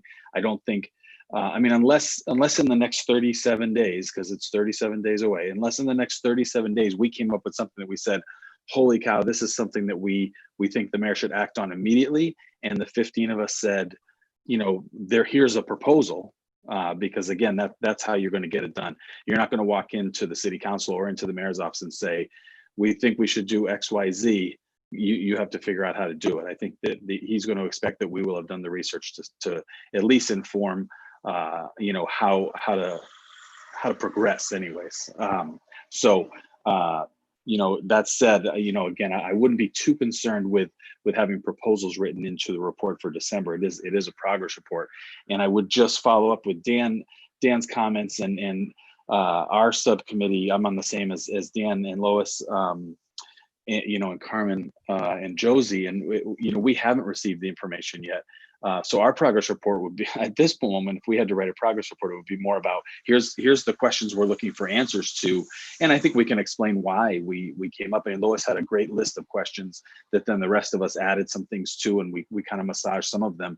But we came up with a list of questions, and we know why we asked those questions. So that would be that's our progress to this point. So that's where I'm at. And I agree with Dan. I'll just throw this in there, unrelated to the advice that you know, I do think that the other two subcommittees are really working on something that would probably elicit more, you know, public comment than the finance will.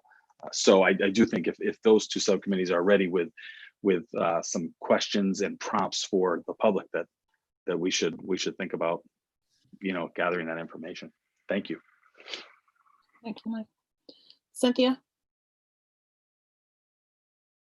Yeah, I like that term progress report, but I also want someone to correct me if I'm getting a little nervous that subcommittees can become small fiefdoms, and I sort of view the holistic process as the budget committee and the one that I'm on, which is policies and practices. They feed into that third committee, which is about how do we change? And so I think, but please correct me if I'm wrong, because I would hate to see us giving these independent subcommittee reports without having a holistic approach. And so that's why I like the progress report. Here's the direction we're going in based on this information. But if I'm misinterpreting our overall direction, please let me know. Lois? Well, I've sat in on all of these different committee meetings, and the thing that I've noticed is that since everybody, I mean, Dan, I think missed one you said, but and probably you've experienced this too. It's kind of a frustrating experience because everybody's saying, oh, I wonder if we should get the budgets, or I wonder if we should, and another committee is already doing that. It's sort of like the right hand and the left hand and the other hand, whatever that third hand is, doesn't know what everybody is doing. And so people are asking these questions, everybody, I wouldn't say it's a fiefdom, I'd say a bubble. And so, one thing that might happen at this meeting, whenever it is if the different committees actually start talking about what they're doing and what more they need, it might be a chance for us on the commission to hear what the other people are thinking, the other commissioners are thinking, and the other commissioners are asking. I mean, I don't know if there's a big list of the questions that we asked the city, and Elizabeth asked questions, and I don't know whether everybody's already read those. Everybody in the commission has read those questions. A lot of sitting in on those meetings, I don't think people have, like they haven't looked at the budget ones, and I don't know about the other ones, but so it might have it. So whenever we do this, it might actually have a purpose for us aside.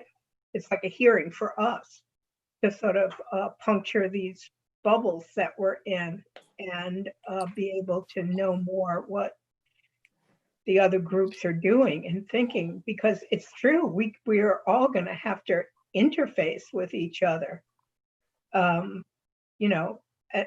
Maybe not at this stage, but certainly by the time we write a final report, there has to be some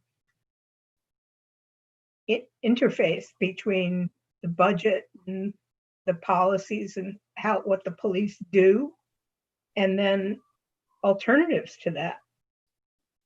And the only way that we're going to do that is by interacting with each other. I mean, other than these kinds of meetings. So maybe we can do that. Maybe this hearing or whatever it is will have that purpose for us. Thank you. Nick?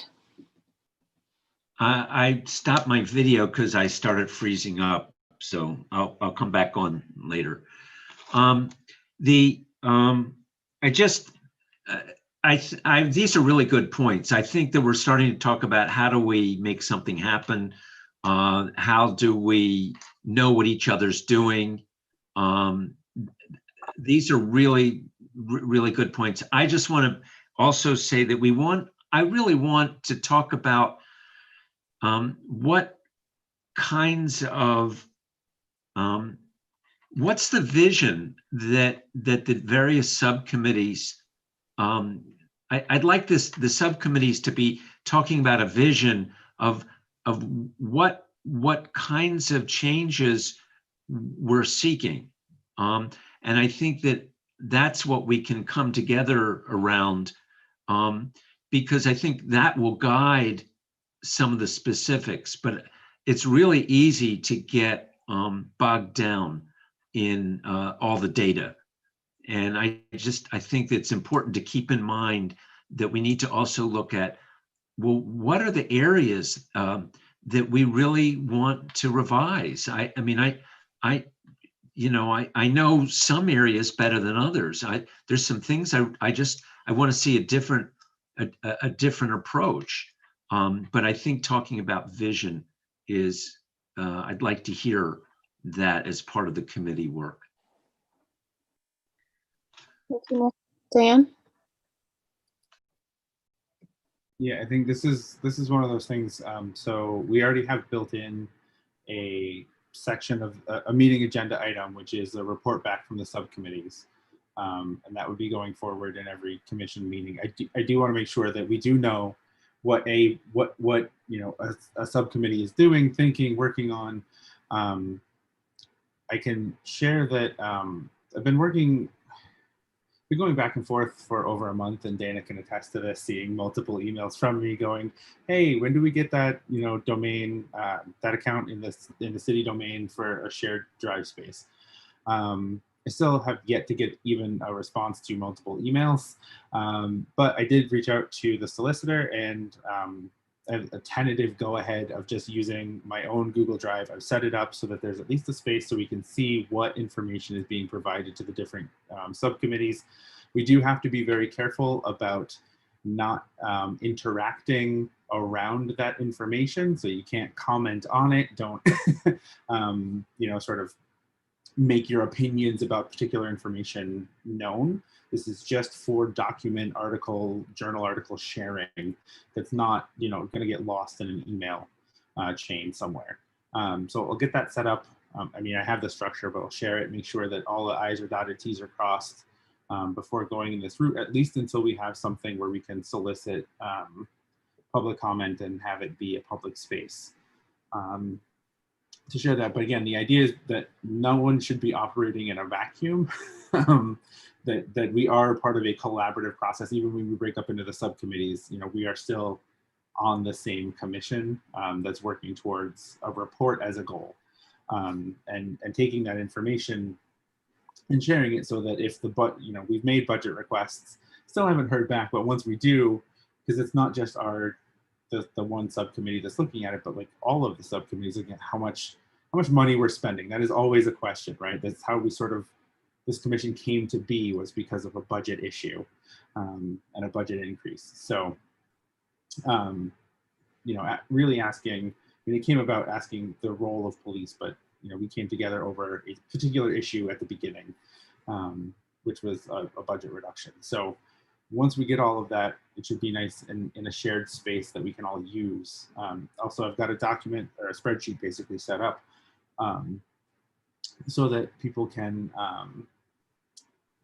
even put in articles to their websites. So if you wanted to link to Kahoot's website about their program description, or Dasher or Star or RightCare, any of these different programs, that we could all share that information out so that everyone's got an idea. I know Carol sent a lot of articles, of journal articles already. And so really going through and reading those and figuring out. So all that being said, there is the goal of having that communication so that there isn't operating in a vacuum as we're moving forward. Thank you, Dan. So speaking of moving forward, is there a way we can do that? Or Booker? I think what we're hearing, I think we ought to move to subcommittee reports and hear what the subcommittees are doing. That might fill in some of this concern all of us are having about, are we duplicating or working in other ways? So I think I would like to move to subcommittee reports now and then revisit the larger meeting. Anyone have thoughts? Is that something we have to vote on? Okay. Is there any resistance to that? Michael? You have the authority as the chair to move us forward on the agenda that's posted. So we can do that and move back at your will. Ooh, okay, let's do that. Let's move forward then. Forward movement, subcommittee report back. Is there a subcommittee that would like to go first? Maybe finance, what? Budget and finance? Was that it? The name of it? I think we're contracts and spending. I think budgets and contracts. I forget. I should look it up. I should know. It's spending and contracts. Spending and contracts. I mean, it's the budget. It's the budget. Money. Money. Money. Well, we've said this. Dan said it, and I've said it. We had the big list of questions. We sent those list of questions. I can't remember what the date was, but whatever the date was, and we haven't heard back anything. So there's not a lot to report as far as I can see. We missed one round of committee meetings because of either the election or I can't even remember why. So we haven't met in a couple of weeks, but it's just sort of like I feel like we're just like on hold right now. The other committee members can say what they think. Maybe we're not on hold. I don't know, but that's what it feels like. Are there any specific questions that you want to share that you asked that you haven't gotten answers to that you would like to share with the larger group? They're all on that. We sent them out to everybody. So the questions are out there. They're like 15 questions or something. And they're all about, I don't think I could read them all, but I don't know if we need to hear them all. I don't know if everyone's read that email, and it might have been shared with the commission before Carol joined us. I'll go really quickly through them just so that people know what we're asking. So we've asked for the complete budgets from 2010 through 2019 for the Northampton Police Department. We've asked for the data on all salaries ranked by amount and position from 2015 to 2019. We've asked, actually I'm going to say all of the next ones are for 2019 or 15 to 2019, so a 4-year span. We've asked for the data on all salaries ranked by amount and position, the spending on police cars and all equipment listed by category, the all data on Northampton Police Department staffing, so the number of staff, salaries, amounts, and positions, the data on all overtime ranked by officers, supervisors, positions, and amounts, the data on all police details, so the costs associated with those and the number of people, again, ranked by amounts and listed by specific details, the data on the current number of police cars and vehicles, year purchased, and amount, the staffing and costs per shift for an average week. And we gave the example of September 27th, 2020 to October 3rd, 2020. But just looking at an average week, what are the costs for the department? We've asked for all police detail contracts, with whom and how much, contracts and agreements related to policing with all state and federal government agencies, additional contracts and agreements, for example, with NETA and other private companies, contracts on all trainings from 2017 to 10/23, all grant applications and awards for the police department, including the contracts and requirements of those grants, revenue from all police activities categorized by type and activity. So, for example, motor vehicle tickets, charges for events, security. We've asked for the 2015 to 2019 amounts for the police department, amounts the police department has taken in civil asset forfeiture. 2015 to 2019, the end of year reporting for all budgets. So not only what was budgeted out for the department, but also what they spent. So all those additional requests, or if they came in under budget, which I don't think that they have. the amount spent on traffic control requiring police present throughout the year. 2015 to 2019, we also asked for the cost of misconduct. So how much does the city pay for settlements, representations for officers, administrative paid leave, salaries paid during administrative leave, cost of any retraining, etc., and left that open, just to understand what misconduct cost the city that's reported. And then we have the percent of overall city budget for the police department, both the amount budgeted and the amount spent for from 2010 to 2019, and any information related to differences in those amounts. So any additional requests or needs that are identified. And I've sent a couple of emails around that, and a follow-up that was just like anything, like at this point, any of those bits, anything that we can start with. But still haven't received a response back yet. But I also understand that that is a huge chunk of asks. Thanks, Dan. Annie? Yeah, I actually have an update on that. Dan, I know you had sent an email to the mayor this morning, and we heard back from the police chief, and she said that she's continuing to work on the request. It is extensive, but I'm planning to have responsive documents by the end of this week or early next week. There you have it. That is awesome. Thank you. Any other? Booker? Can I reserve this till later in the discussion? But my guess is what the alternatives the policing committee might ask are some budgetary items with regards to co-programs with Safe Passage in terms of meeting.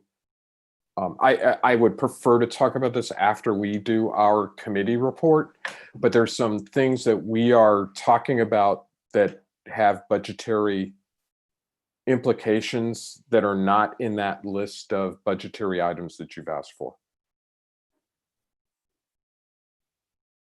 Yes, so perhaps at the end of after everyone's gone, if there's crossover stuff that folks want to ask about, we can do that. The other part of this, if you want, if you know what you want to ask, if you send Dana and I an email, we can also just pass that along as long as it's not covered in what we've already sent, and we'll just sort of check and make sure. But if it's new information, the sooner we get the requests, the better. So if you make them, it's just the same day turnaround. I will reach out to the mayor just to start that, because as Annie mentioned, it is a lot, and it's no easy task.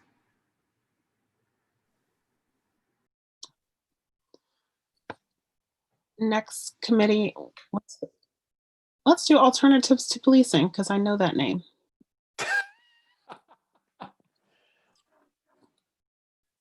Who was doing that report? I'm going to start the report. I'm the Javier and I co-chair the committee. It's Alex, Javier, Carol, Owen, who's a very welcome new addition to our committee. She brings a lot of insight, but she also brings a lot of literature that we've all had to read. Dana and myself are members of that committee. At our first meeting, which was an organizational meeting, we generated a list of possible, quote, alternatives to policing.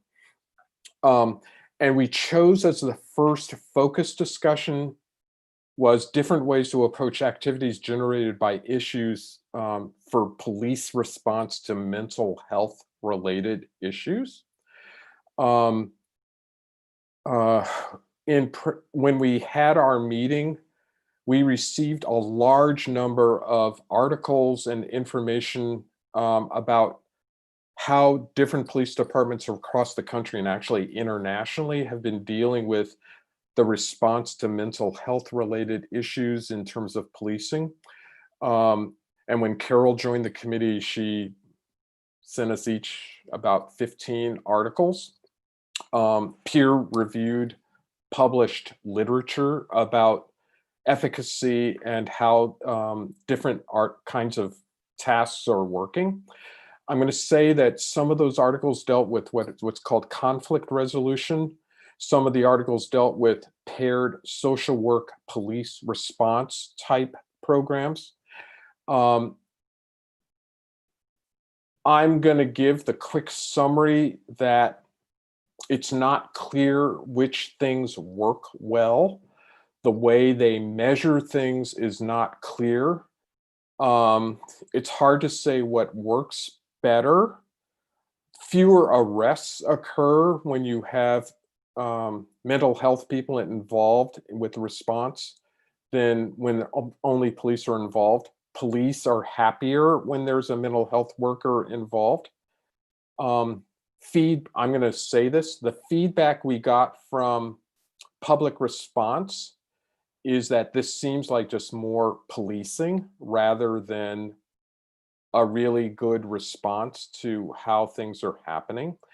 And I'll say that our next meeting, based on response that we got from our public health committee, and by the way, I'm going to stop in just a moment so the rest of the members of the committee can respond to this, is that maybe we need to pay more attention to what are called peer or community-led programs where police have no involvement in a call that's having to do with mental health. That has not been part of the literature we've reviewed so far. And I think that's going to be one of the focuses of the next meeting. Our plans for our next meeting are still going to be around mental health issues. We're also going to be looking at the impact of housing or lack of housing in terms of what police are being asked to do. We're also going to be looking at the domestic violence response. There is information on the Northampton Police website of how many calls they do per year that are related to domestic violence. On the website, they say they do this in partnership with Safe Passage, and that's why I'm now going to ask, could we get budgetary information about how that's paid for or how that's done? And if we have time, we're going to try to get to also the impact of addiction and alternatives to police response in terms of addictive disorders. I'm going to stop there. Do the other members of the committee want to add to that?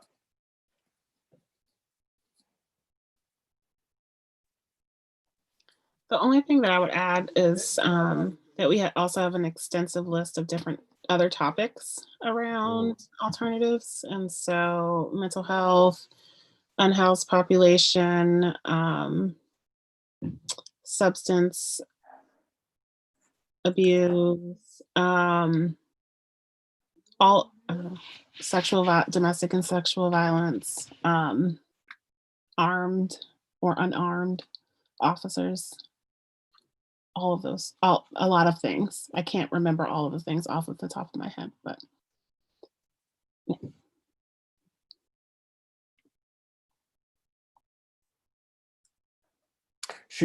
Dana is of course correct. We have on our agenda also as possibilities is, do we need to have armed police at the schools? Are there places that unarmed police could deal with in terms of the city? But I have to say those aren't on our agenda for our next committee meeting. But we have a longer list of potential other alternatives to policing. But this, I've got to say, these are the focus things that have risen to the top of our discussions. Very long list for someday. Alex?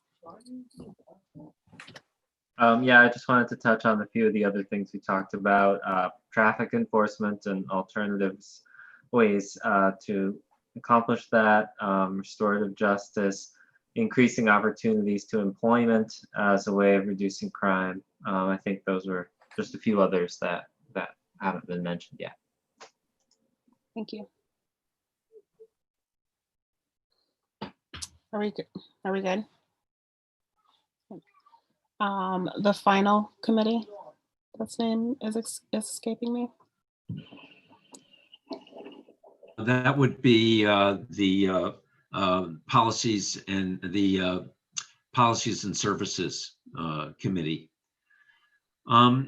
We had two meetings. We asked for police logs, and we got 3 years of police logs. We also reviewed the policy and procedure manual, which is extensively available on the police website.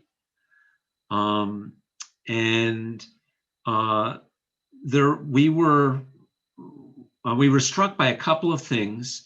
The policies and procedures are quite extensive and seemed very thorough to most of us. There were questions that we had about the way a number of the policies might have been written. There certainly could be improvements that would serve the community better in terms of an approach to policing. But in general, it's a very thorough list of policies, and that was one of our responses. And the police log was remarkably mundane in that we were struck by how little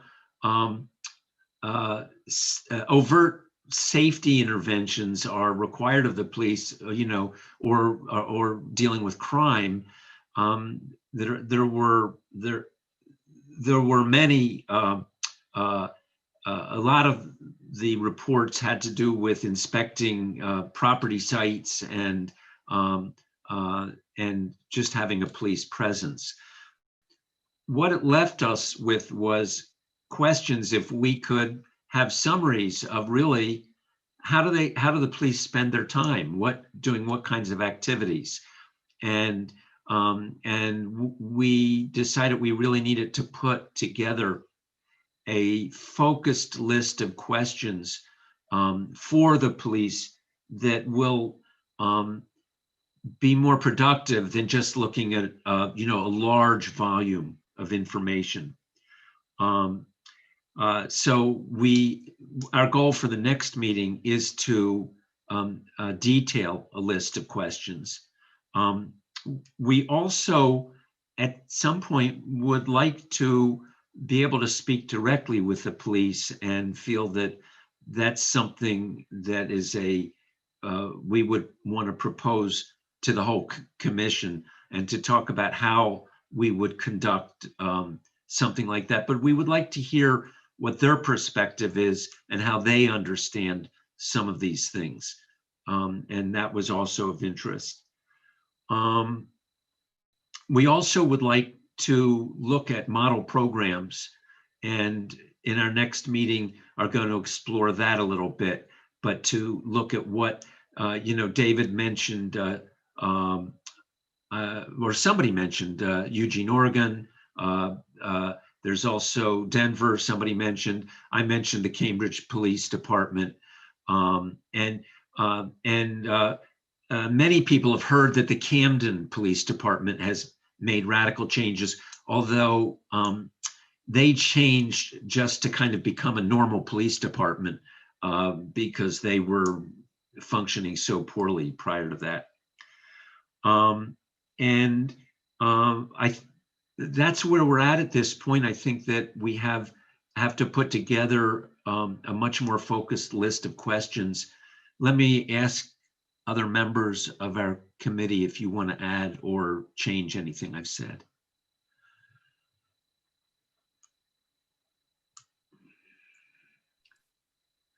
Cynthia and Andy. Cynthia, go ahead.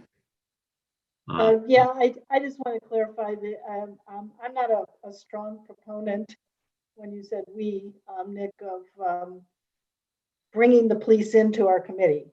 I wanted to just kind of get Dan and Dana's and the whole group's feeling about how that should be done, if it should be done. Yes. So yes. I don't think it was a recommendation that we have. It was not a recommendation. It was something you expressed reservations about. Correct. And I'm glad that you're pointing that out. Thanks. And it is something that I don't know how it could be done, but it did come up as something that some of us might be interested in. I guess what I would add is I think when we started talking about comparing the Northampton Police Departments to other departments like Cambridge and Eugene and all the ones that were listed, we had some concern about stepping on the toes of other subcommittees, and because others are looking at the question of model alternatives.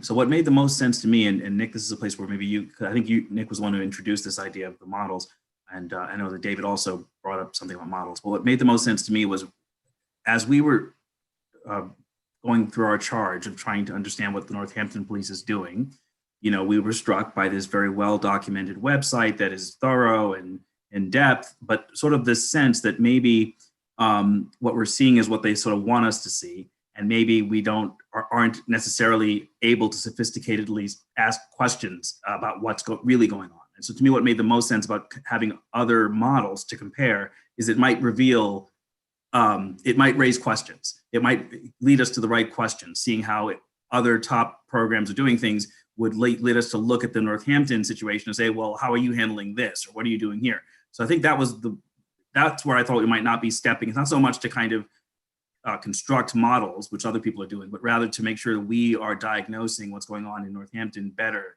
than we might from just taking in a lot of information on the website. So I guess that's one thing I just want to add that came out of our discussion for me. I think that's it. Again, maybe just one other thing to say is that that a struggle that I have in proceeding along this path is not necessarily. So one of the points that Nick made really articulately was about how unremarkable the logs are. So you take a look at the logs and you get the impression that not a lot of crime is being dealt with, and one can walk away saying, well, this is a police department that's not doing much. But I would want to balance that against making sure we look at the rare but important occasions where the police actually act in a way that's to the benefit of the community. So, we're in the middle of a pandemic that happens once every 100 years. And we're pleased to have something in place to help us to the extent that we have something to respond to that once in a 100-year event, that's important. So we kind of want to have a sense of when did the police department act at any time to do anything that was important for the community, even if it's a very rare event. And so that's part of our thinking about how to go forward. So we make sure that if we move in the direction of abolishing or whatever we modify, that we don't render whatever the new entity unable to address those rare but important events for the community. So those are those two things I would add. Thank you. Booker? Boy, I'm really glad to hear your report, Nick, and the rest of you. I would like to have more information about how many of the phone calls the Northampton police get are mental health related calls. And they may not keep data in a format that allows that to occur. Our agenda for our last meeting included having a Northampton police officer be present. I dropped a ball, so that didn't occur. But our committee thought it would be important to hear the narratives of Northampton police of what it felt like to be involved with mental health related calls, just sort of with the understanding of the biases that might occur. But we wanted to hear their narrative of what the experience of that was like. So I've got to say, our committee is sort of in a similar place in terms of wanting to understand the experience of the Northampton police. And maybe other members of the committee can go further with.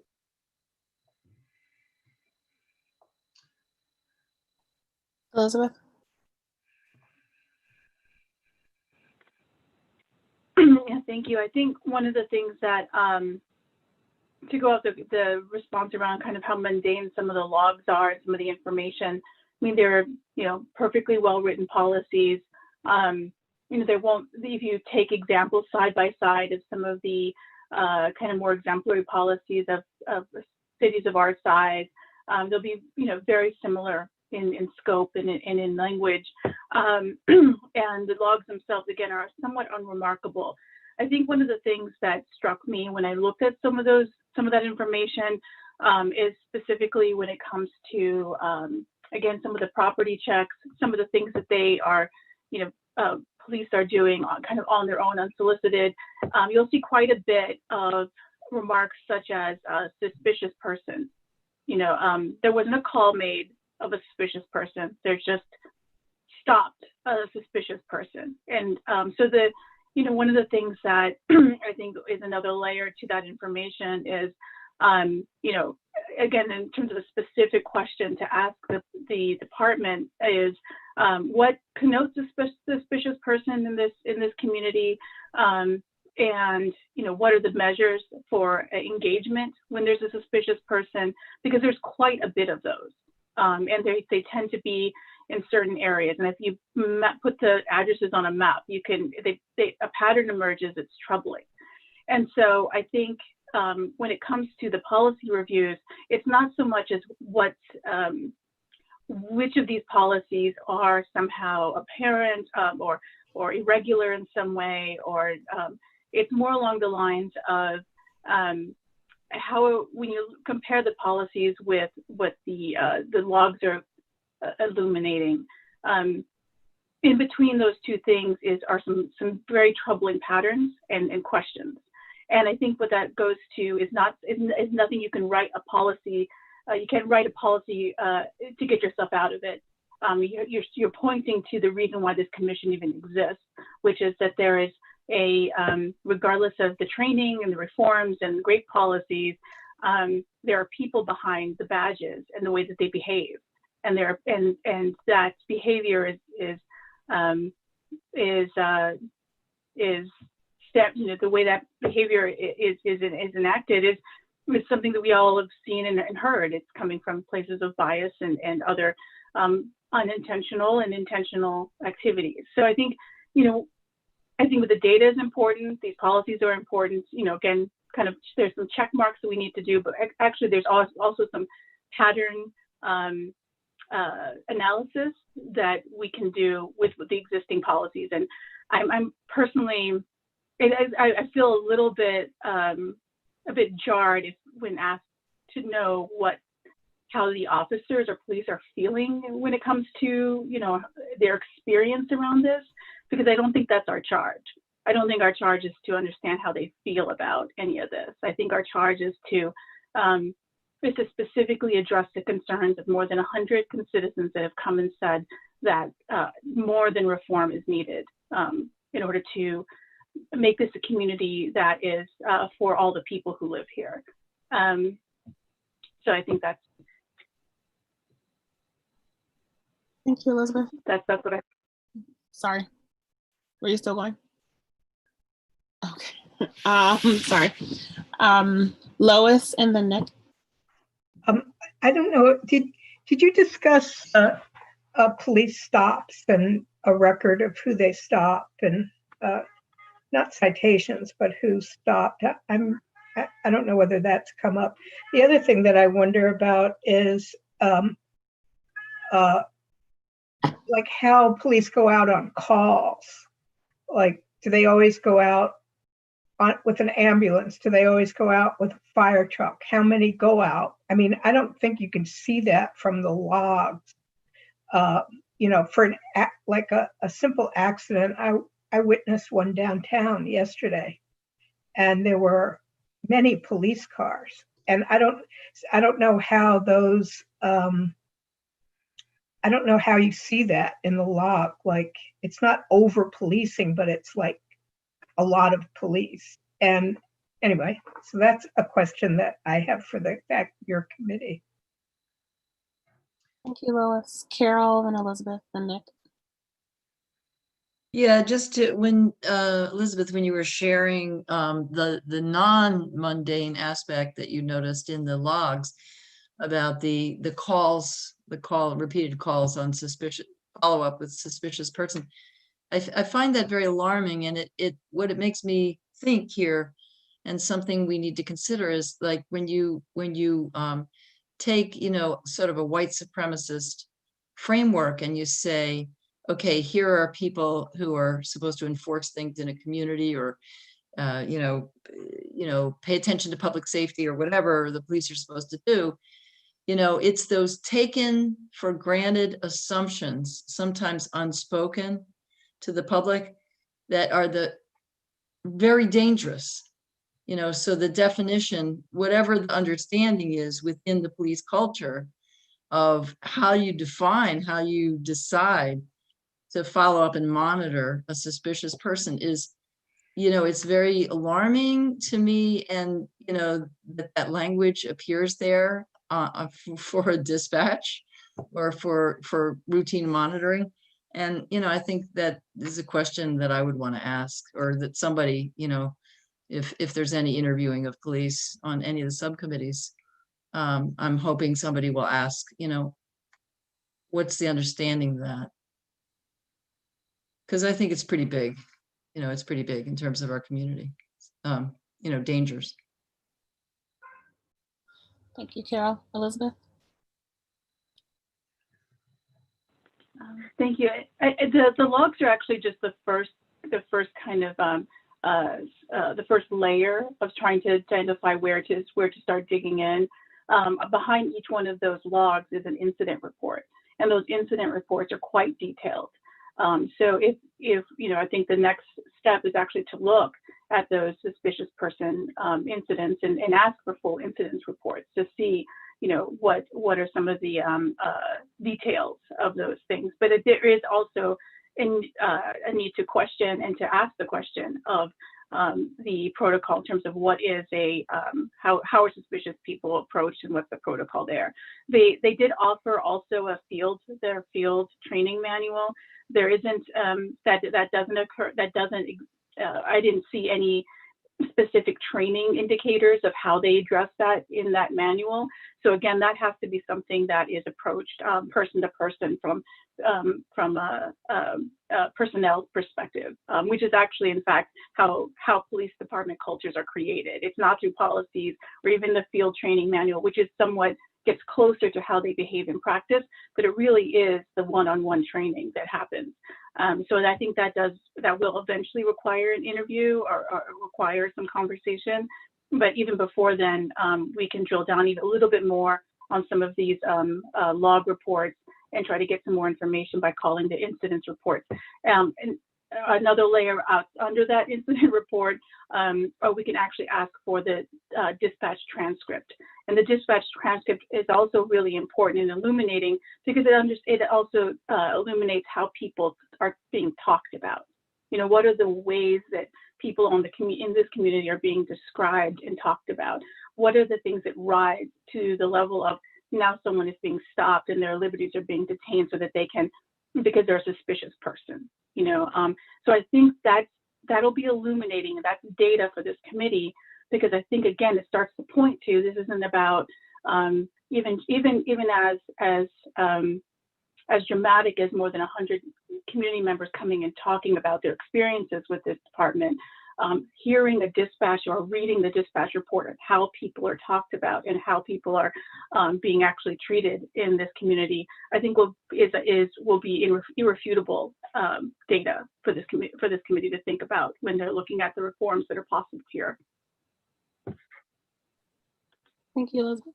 Nick? Just a couple of things. Just to clarify the term suspicious person, the suspicious person is the term they use when somebody in the community calls and says, there's somebody outside and I don't know who they are. That's who the police are referring to as a suspicious person. That brings us to the next step of how are the police trained to intervene with people like this, and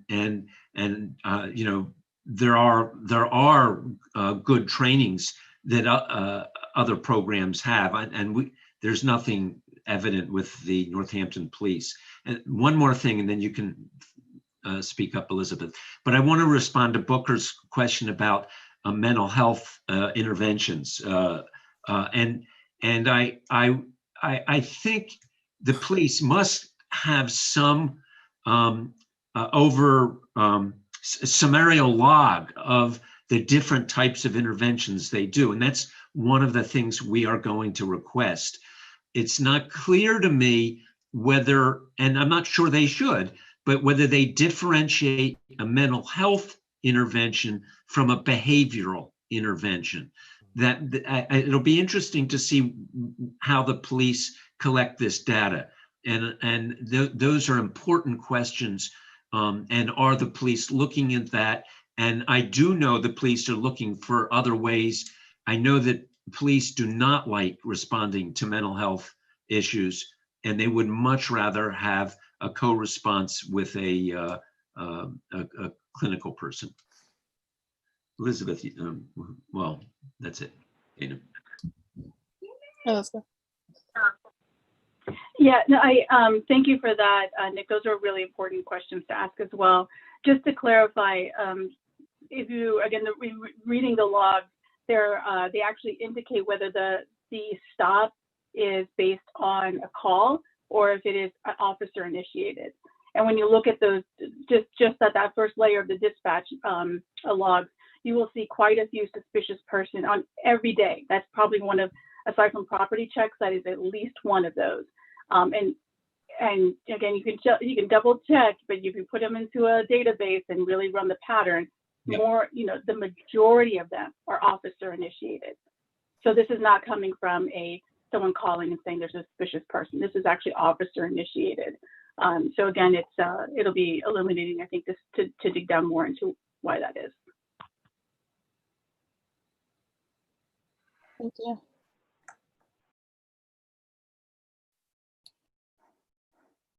Booker? So this is the beginning of how do we work across committees.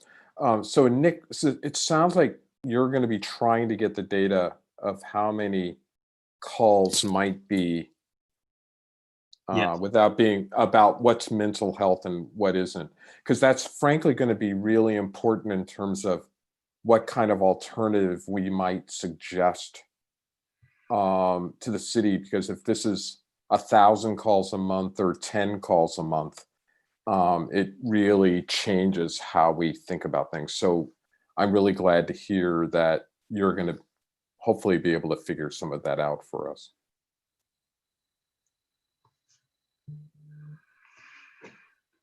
Thank you.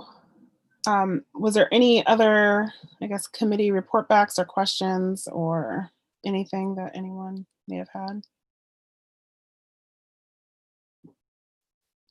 Do we feel like we can go back to the hearings now that we've heard where committees are?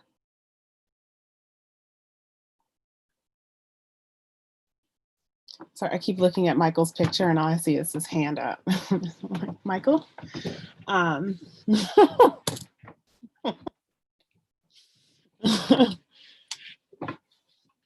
Any thoughts of how to move forward with committees now that we've heard, hearings, public hearings, now that we've heard committees? Alex?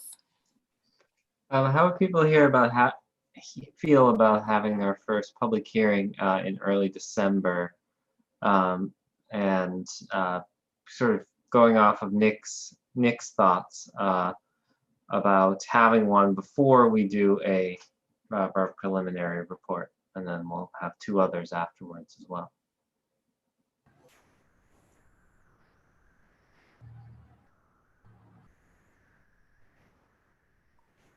Michael?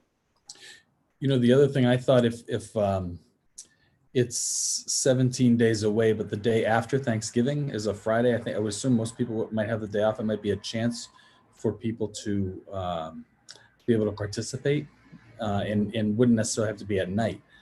Could even be in the afternoon. That might be just a day that we have an opportunity to get more people involved.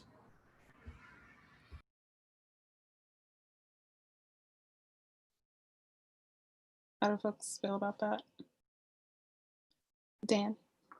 So I do want to follow up on Alex, and it touches on this too. I think if we're going to do something early, like if we're going to announce something and we want sufficient attendance to make these worthwhile, I think if we're going to do them on the 25th or whatever the day after Thanksgiving is, or even early December, that we want to make sure that we're getting that out like tomorrow or very soon. The other thing to note, and I know we keep saying, you know, we'll do one before and then 2 others, but I do want to note we can do more than 3. It doesn't have to be only 3. So this doesn't have to be the only touch point. And I mean, I know that's also saying like, hey, let's do more work. But I think it is going to be useful. And I think the other thing to note is that we also only need a quorum of people from the commission. So if we are running into scheduling issues, we don't need all 15 members to be present. So if someone can't make it, that's okay. We can record them and make that content available, you know, asynchronously. So it's not the end of the world. Although I mean, especially if you know, we're having subcommittees present on what they've done already or what they're looking at doing. I think it's going to be important to make sure that there's, you know, a few people from each of those or a couple people from each of those committees present there as well.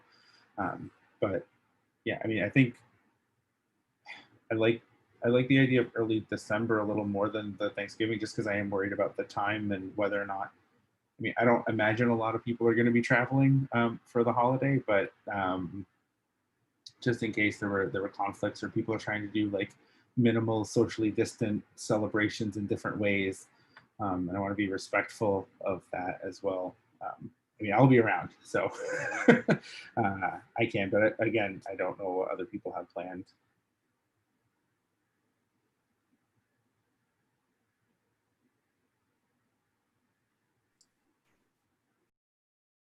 Booker? Oh, other than the fact that Tony, oops. Sorry. Other than the fact that Tony Fauci thinks you're evil if you have plans for Thanksgiving, I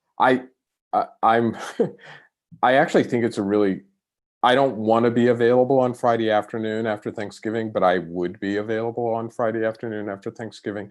I actually think you get very different groups of people when you have lunchtime meetings and when you have dinner time meetings. I did focus group discussions about self-care of diabetes, and you get very different people in an evening meeting from who shows up at a lunchtime meeting, with totally reversed results of what you hear, what people want.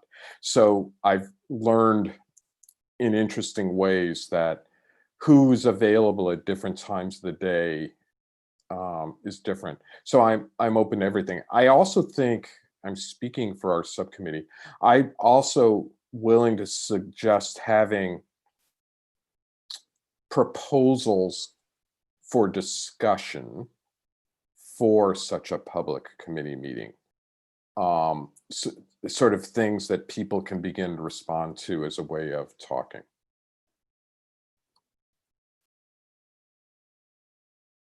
Nandi? Just following up on one little piece of Booker's comment about the different people who show up at different times. As a general cautionary note, I think, you know, though these public meetings have a value, some of them are mandated and we should do them, but they also can lead us astray.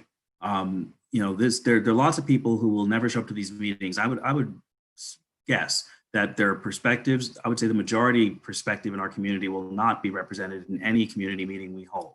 And so I want to be a voice of, let's not overdo the public meetings. I think we can, every minute we spend doing that is time we're not spending doing the other work of the commission. And we've already said that we have a tight deadline to write reports and other kinds of things. So I just wouldn't want to, you know, overdo the public meetings.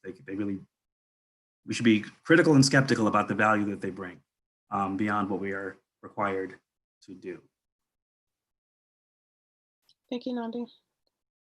I want to, I guess, bring time to our attention. We have 11 minutes left for our meeting, and we've spent a significant amount of time talking about all of the beautiful things and wonderful things and the good work that we've been doing. And how do we move forward with settling on something so that we can continue to move forward? Nick? Well, just to move it along,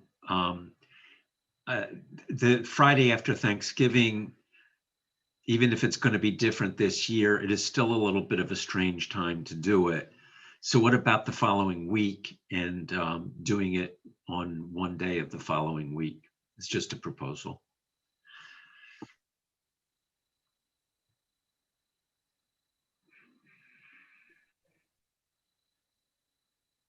Elizabeth? Yeah, I think keeping in mind that it just needs to be a quorum, if people are willing to do that. I know I won't be available that day, but again, if it's a quorum of folks that are willing to meet at that time, maybe we can do like a straw poll to see how many people would be willing to, and if we could get a quorum. So if not, I think the next week is preferable after Thanksgiving. Thank you. Booker? I actually thought that our large public meeting would take the place of one of these meetings. So I sort of imagined that it was going to be a Tuesday evening meeting that would be totally public comment.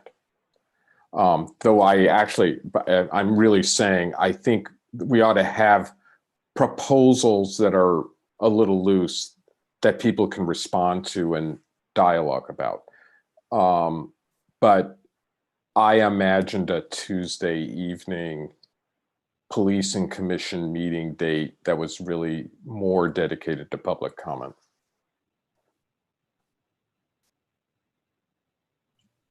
David?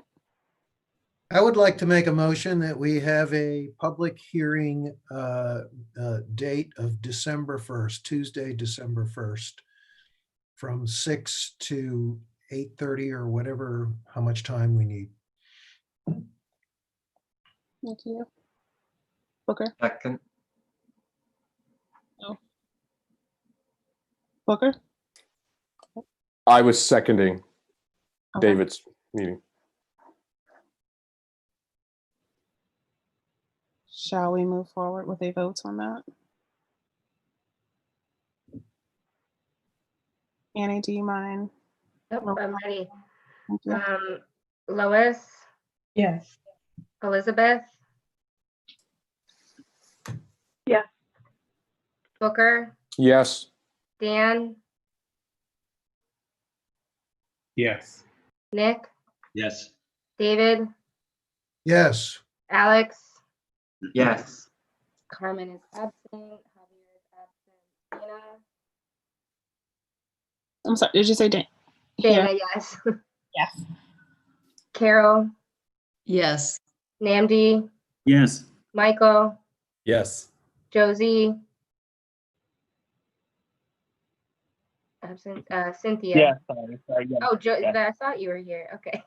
And Cynthia. Yes.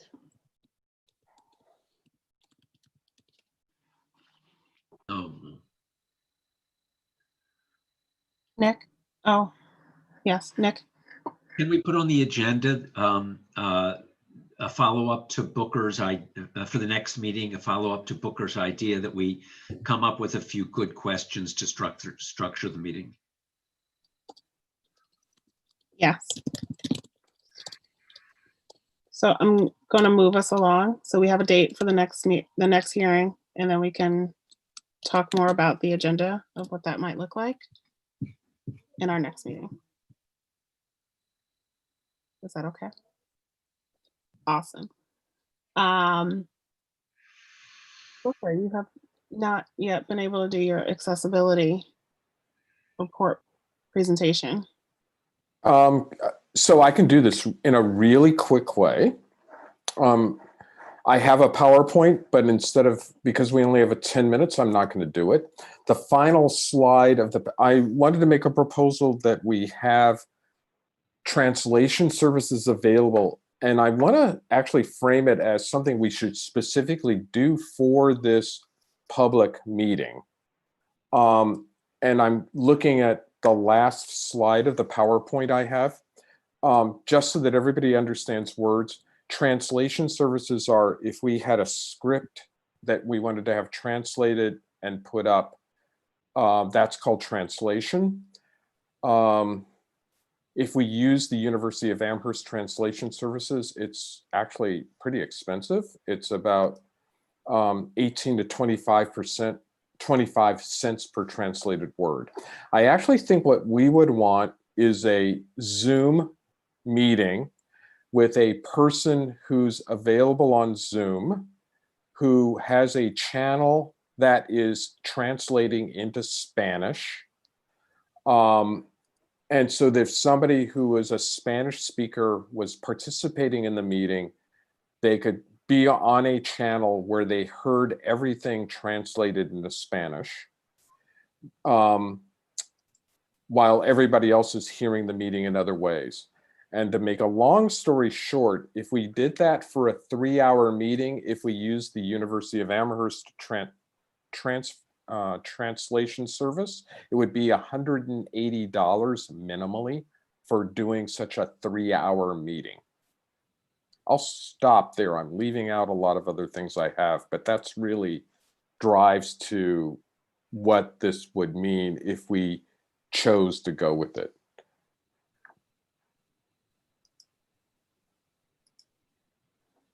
Thank you, Booker. Lois, and then Michael. Yeah, this was the kind of thing that I suggested in the beginning when we talked about this, this extra channel. And as I said, I've been part of it and I've seen that it works great. And so I think it would be a really good thing for us to do, certainly for the hearing and or for every hearing and whatever else we could do. But I do think it's a really good way to do it. So I support that.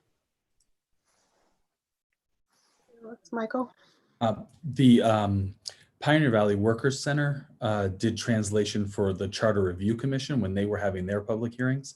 I do have a contact there I could call and find out if it would be, $180 or more or less. I can do that before our next meeting. But I do think in our very next meeting, we're going to need to formulate a proposal if this is something we want to get the city to pay for, so that we can present that to the mayor, and then the mayor could ask the council to approve the funds. So I think I can get that information, and I'm happy to do that and wrap that up next time.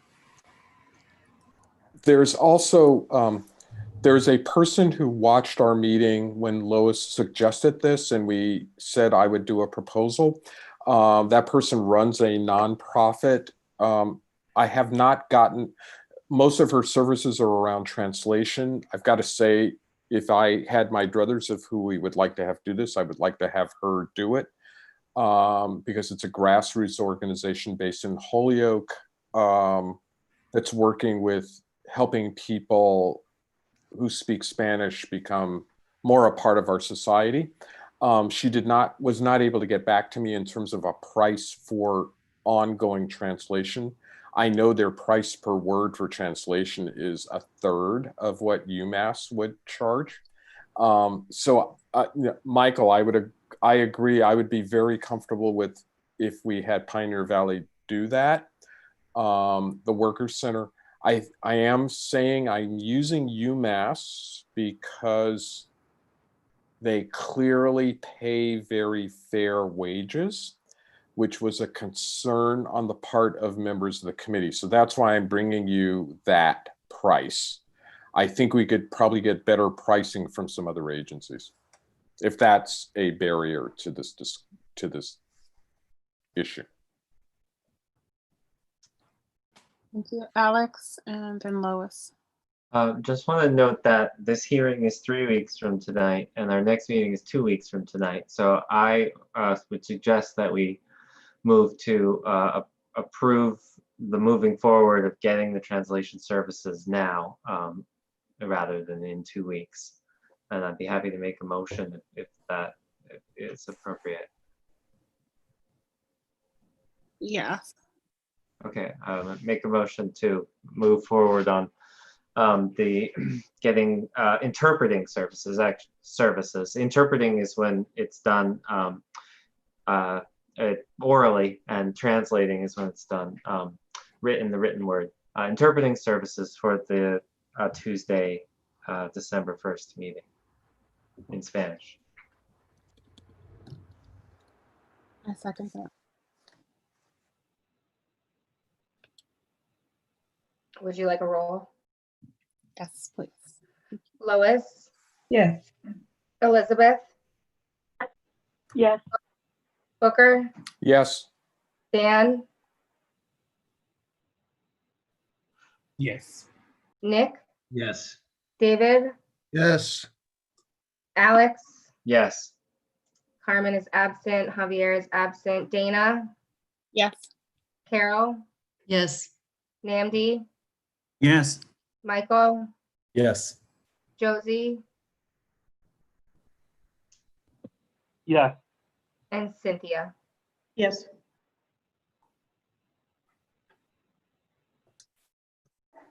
Do we need a formal proposal to submit to the mayor for? So if it's okay with all of you, what I'd like to do is contact Michael and find out how to send this, and along with our administrative support, and send this directly to the mayor, or find out from Michael how to send this directly to the mayor. I can do that tomorrow with him and with his assistance.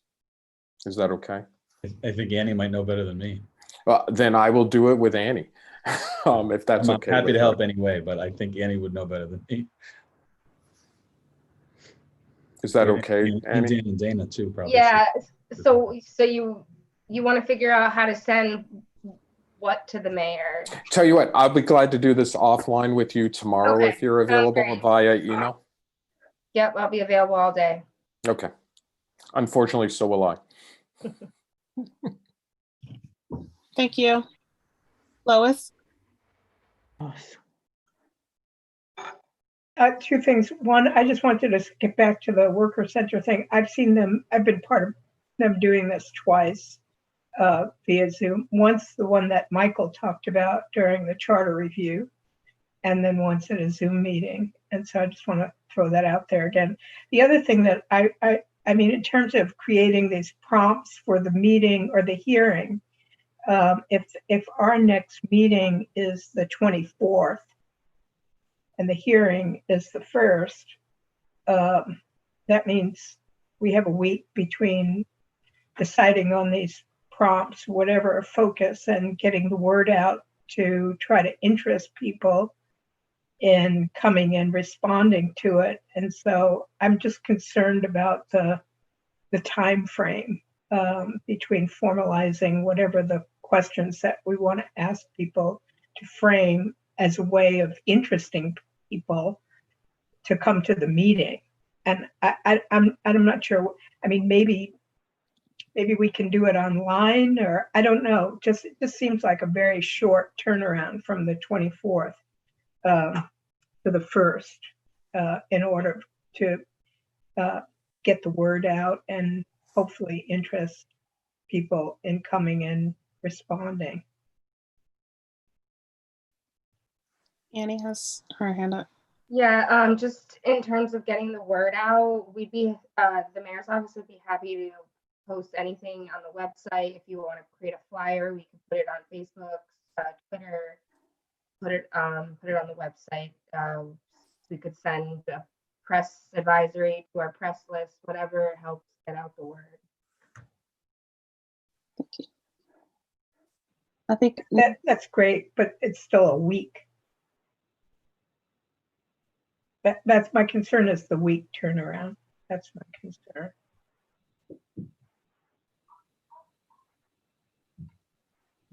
Nick?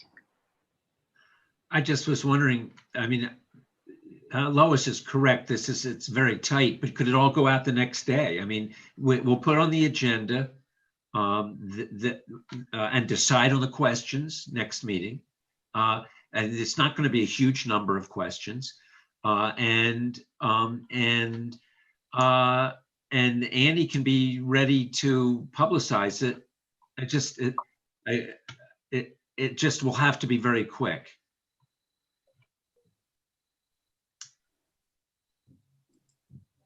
Dan?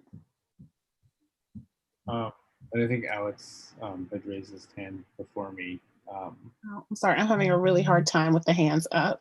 Like, it's hard for me to Yep. see next. So if you have the ability to use the hand, if you could use the hand, that would be super helpful for me. You don't have the ability, Dan. Yeah, I'm a co-host. Oh. So Alex and then Dan. Okay. Yeah, my thought was about delegating that, and I think it would have to be a posted meeting if it's more than one of us if we delegate that task. So that's, but we could delegate it to a couple people and they could post a meeting and just do that work. But I'm not sure if that works in terms of us wanting the whole commission's approval about what goes on that flyer. But I know I will be promoting this right now, immediately, even though we won't have those questions. Right. Dan? Sort of a follow-up. I mean, we can make an announcement and say there will be a commission public hearing on this date, and we can make that announcement, tomorrow, broadly. Maybe make a pretty flyer or something that speaks to what we're aiming to do. But and then as part of that, say a week beforehand, we will have a list of prompts or topics that the meeting will cover. And be explicit and say, we don't know what we don't know exactly what we're covering yet. There's still 2 weeks for us to get more information. As Annie just pointed out, hopefully by Friday we'll have stuff from the contracts and the budget from years to sort of parse through and look at, and that might inform some of the questions that we might ask or present information to people as well. So I think we can just start with maybe you could start with hey, we're going to do this, and then we'll inform you. We'll send out information if if it's going up on the city Facebook or a media partner. We can say, here are the questions we're looking for, or here are the topics that we're looking to hear about. So you have a double publication, which I don't think is bad in any event. Redundancy helps in case people miss the first go. So if folks are comfortable with that, maybe that's an approach we want to go with. Yes. Thank you. Booker? So I agree, by the way, with what Dan just said, and I'm going to pre-warn members of the Alternatives to Policing Subcommittee that we may make it an agenda item for our next meeting, which is next Wednesday, to highlight issues that we might want to have be discussed within that public commenting meeting. And by the way, if any of the rest of you want to join us on next Wednesday, 6 to 8, I believe, 6:30 to 8, and have input about that, I would welcome that.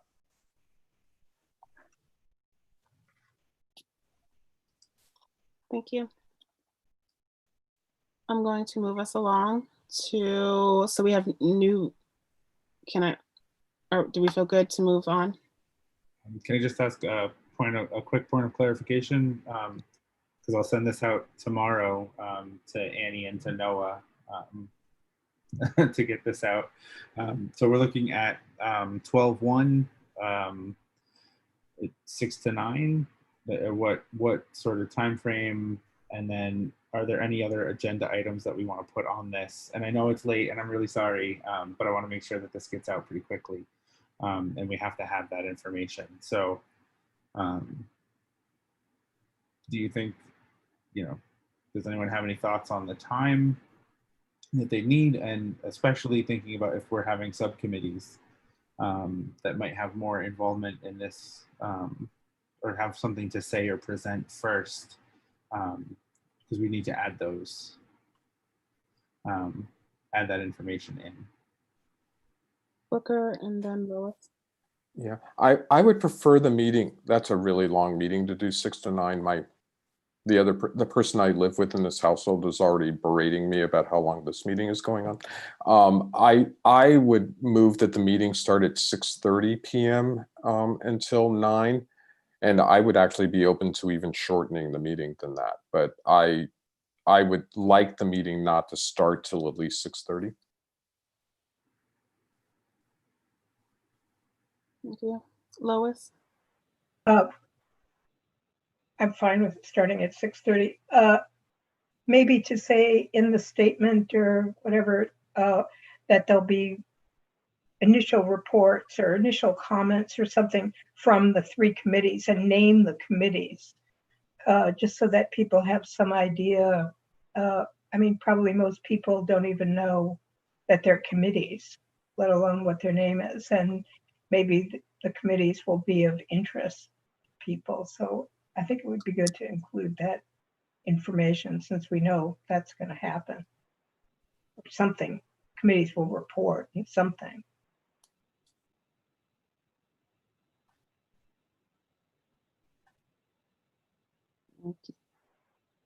Yes, I have initial reports from each subcommittee. Are folks okay with an 8:30 ends? All right, cool. So we'll do 6:30 to 8:30, 12:1. Initial reports from the subcommittees, and then public comment afterwards until the end of the meeting. All right, cool. Thank you. The items that I have for next week's agenda or our next meeting agenda is to talk more about the public hearing, creating an agenda and I guess talking points, questions.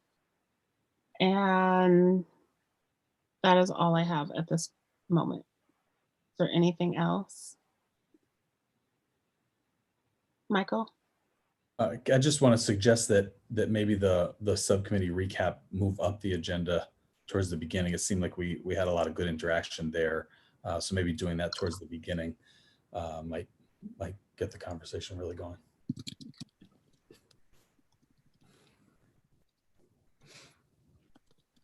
Okay. I agree with Michael's comment. I think that should be the first part. I would like a discussion that we sort of touched on before about whether we should be inviting police to talk to us. I heard some really good comments from Elizabeth, which made me freeze a little bit. But Javier isn't here, and he had really eloquent ways of talking about why we should have the police talk to us. So I would personally value it if we as a commission talked about that as something, whether we were going to visit that or not as subcommittees.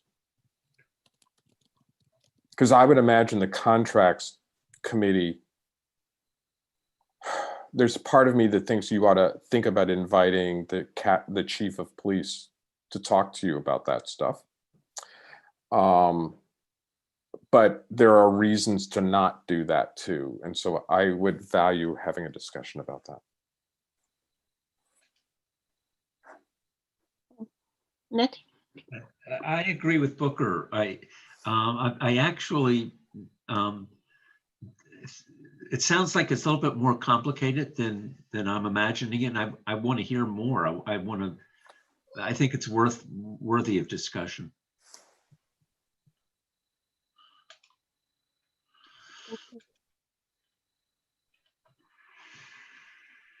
Anything else? Booker? I don't think I was about to move to have it be a part of the agenda, but I've decided not to say that. I don't want to do that. Have what? I think that the chairs can decide whether they want this to be an agenda item or not. I'm really comfortable with that. Okay. Alex? Just because of our time, I would like to move that we adjourn unless the chair objects. Nope. Second. Annie, do you mind doing a roll call? Yes. Lois? Yes. Elizabeth? Yes. Booker? Yes. Dan? Yes. Nick? Yes. David? David still here? Nope. Okay. Alex? Yes. Carmen is absent. Javier is absent. Dina? Yes. Carol? Yes. Namdi, Yes. Michael, Yes. Josie, Yeah. and Cynthia. Yes. Thank you all. Bye. Yeah, good night.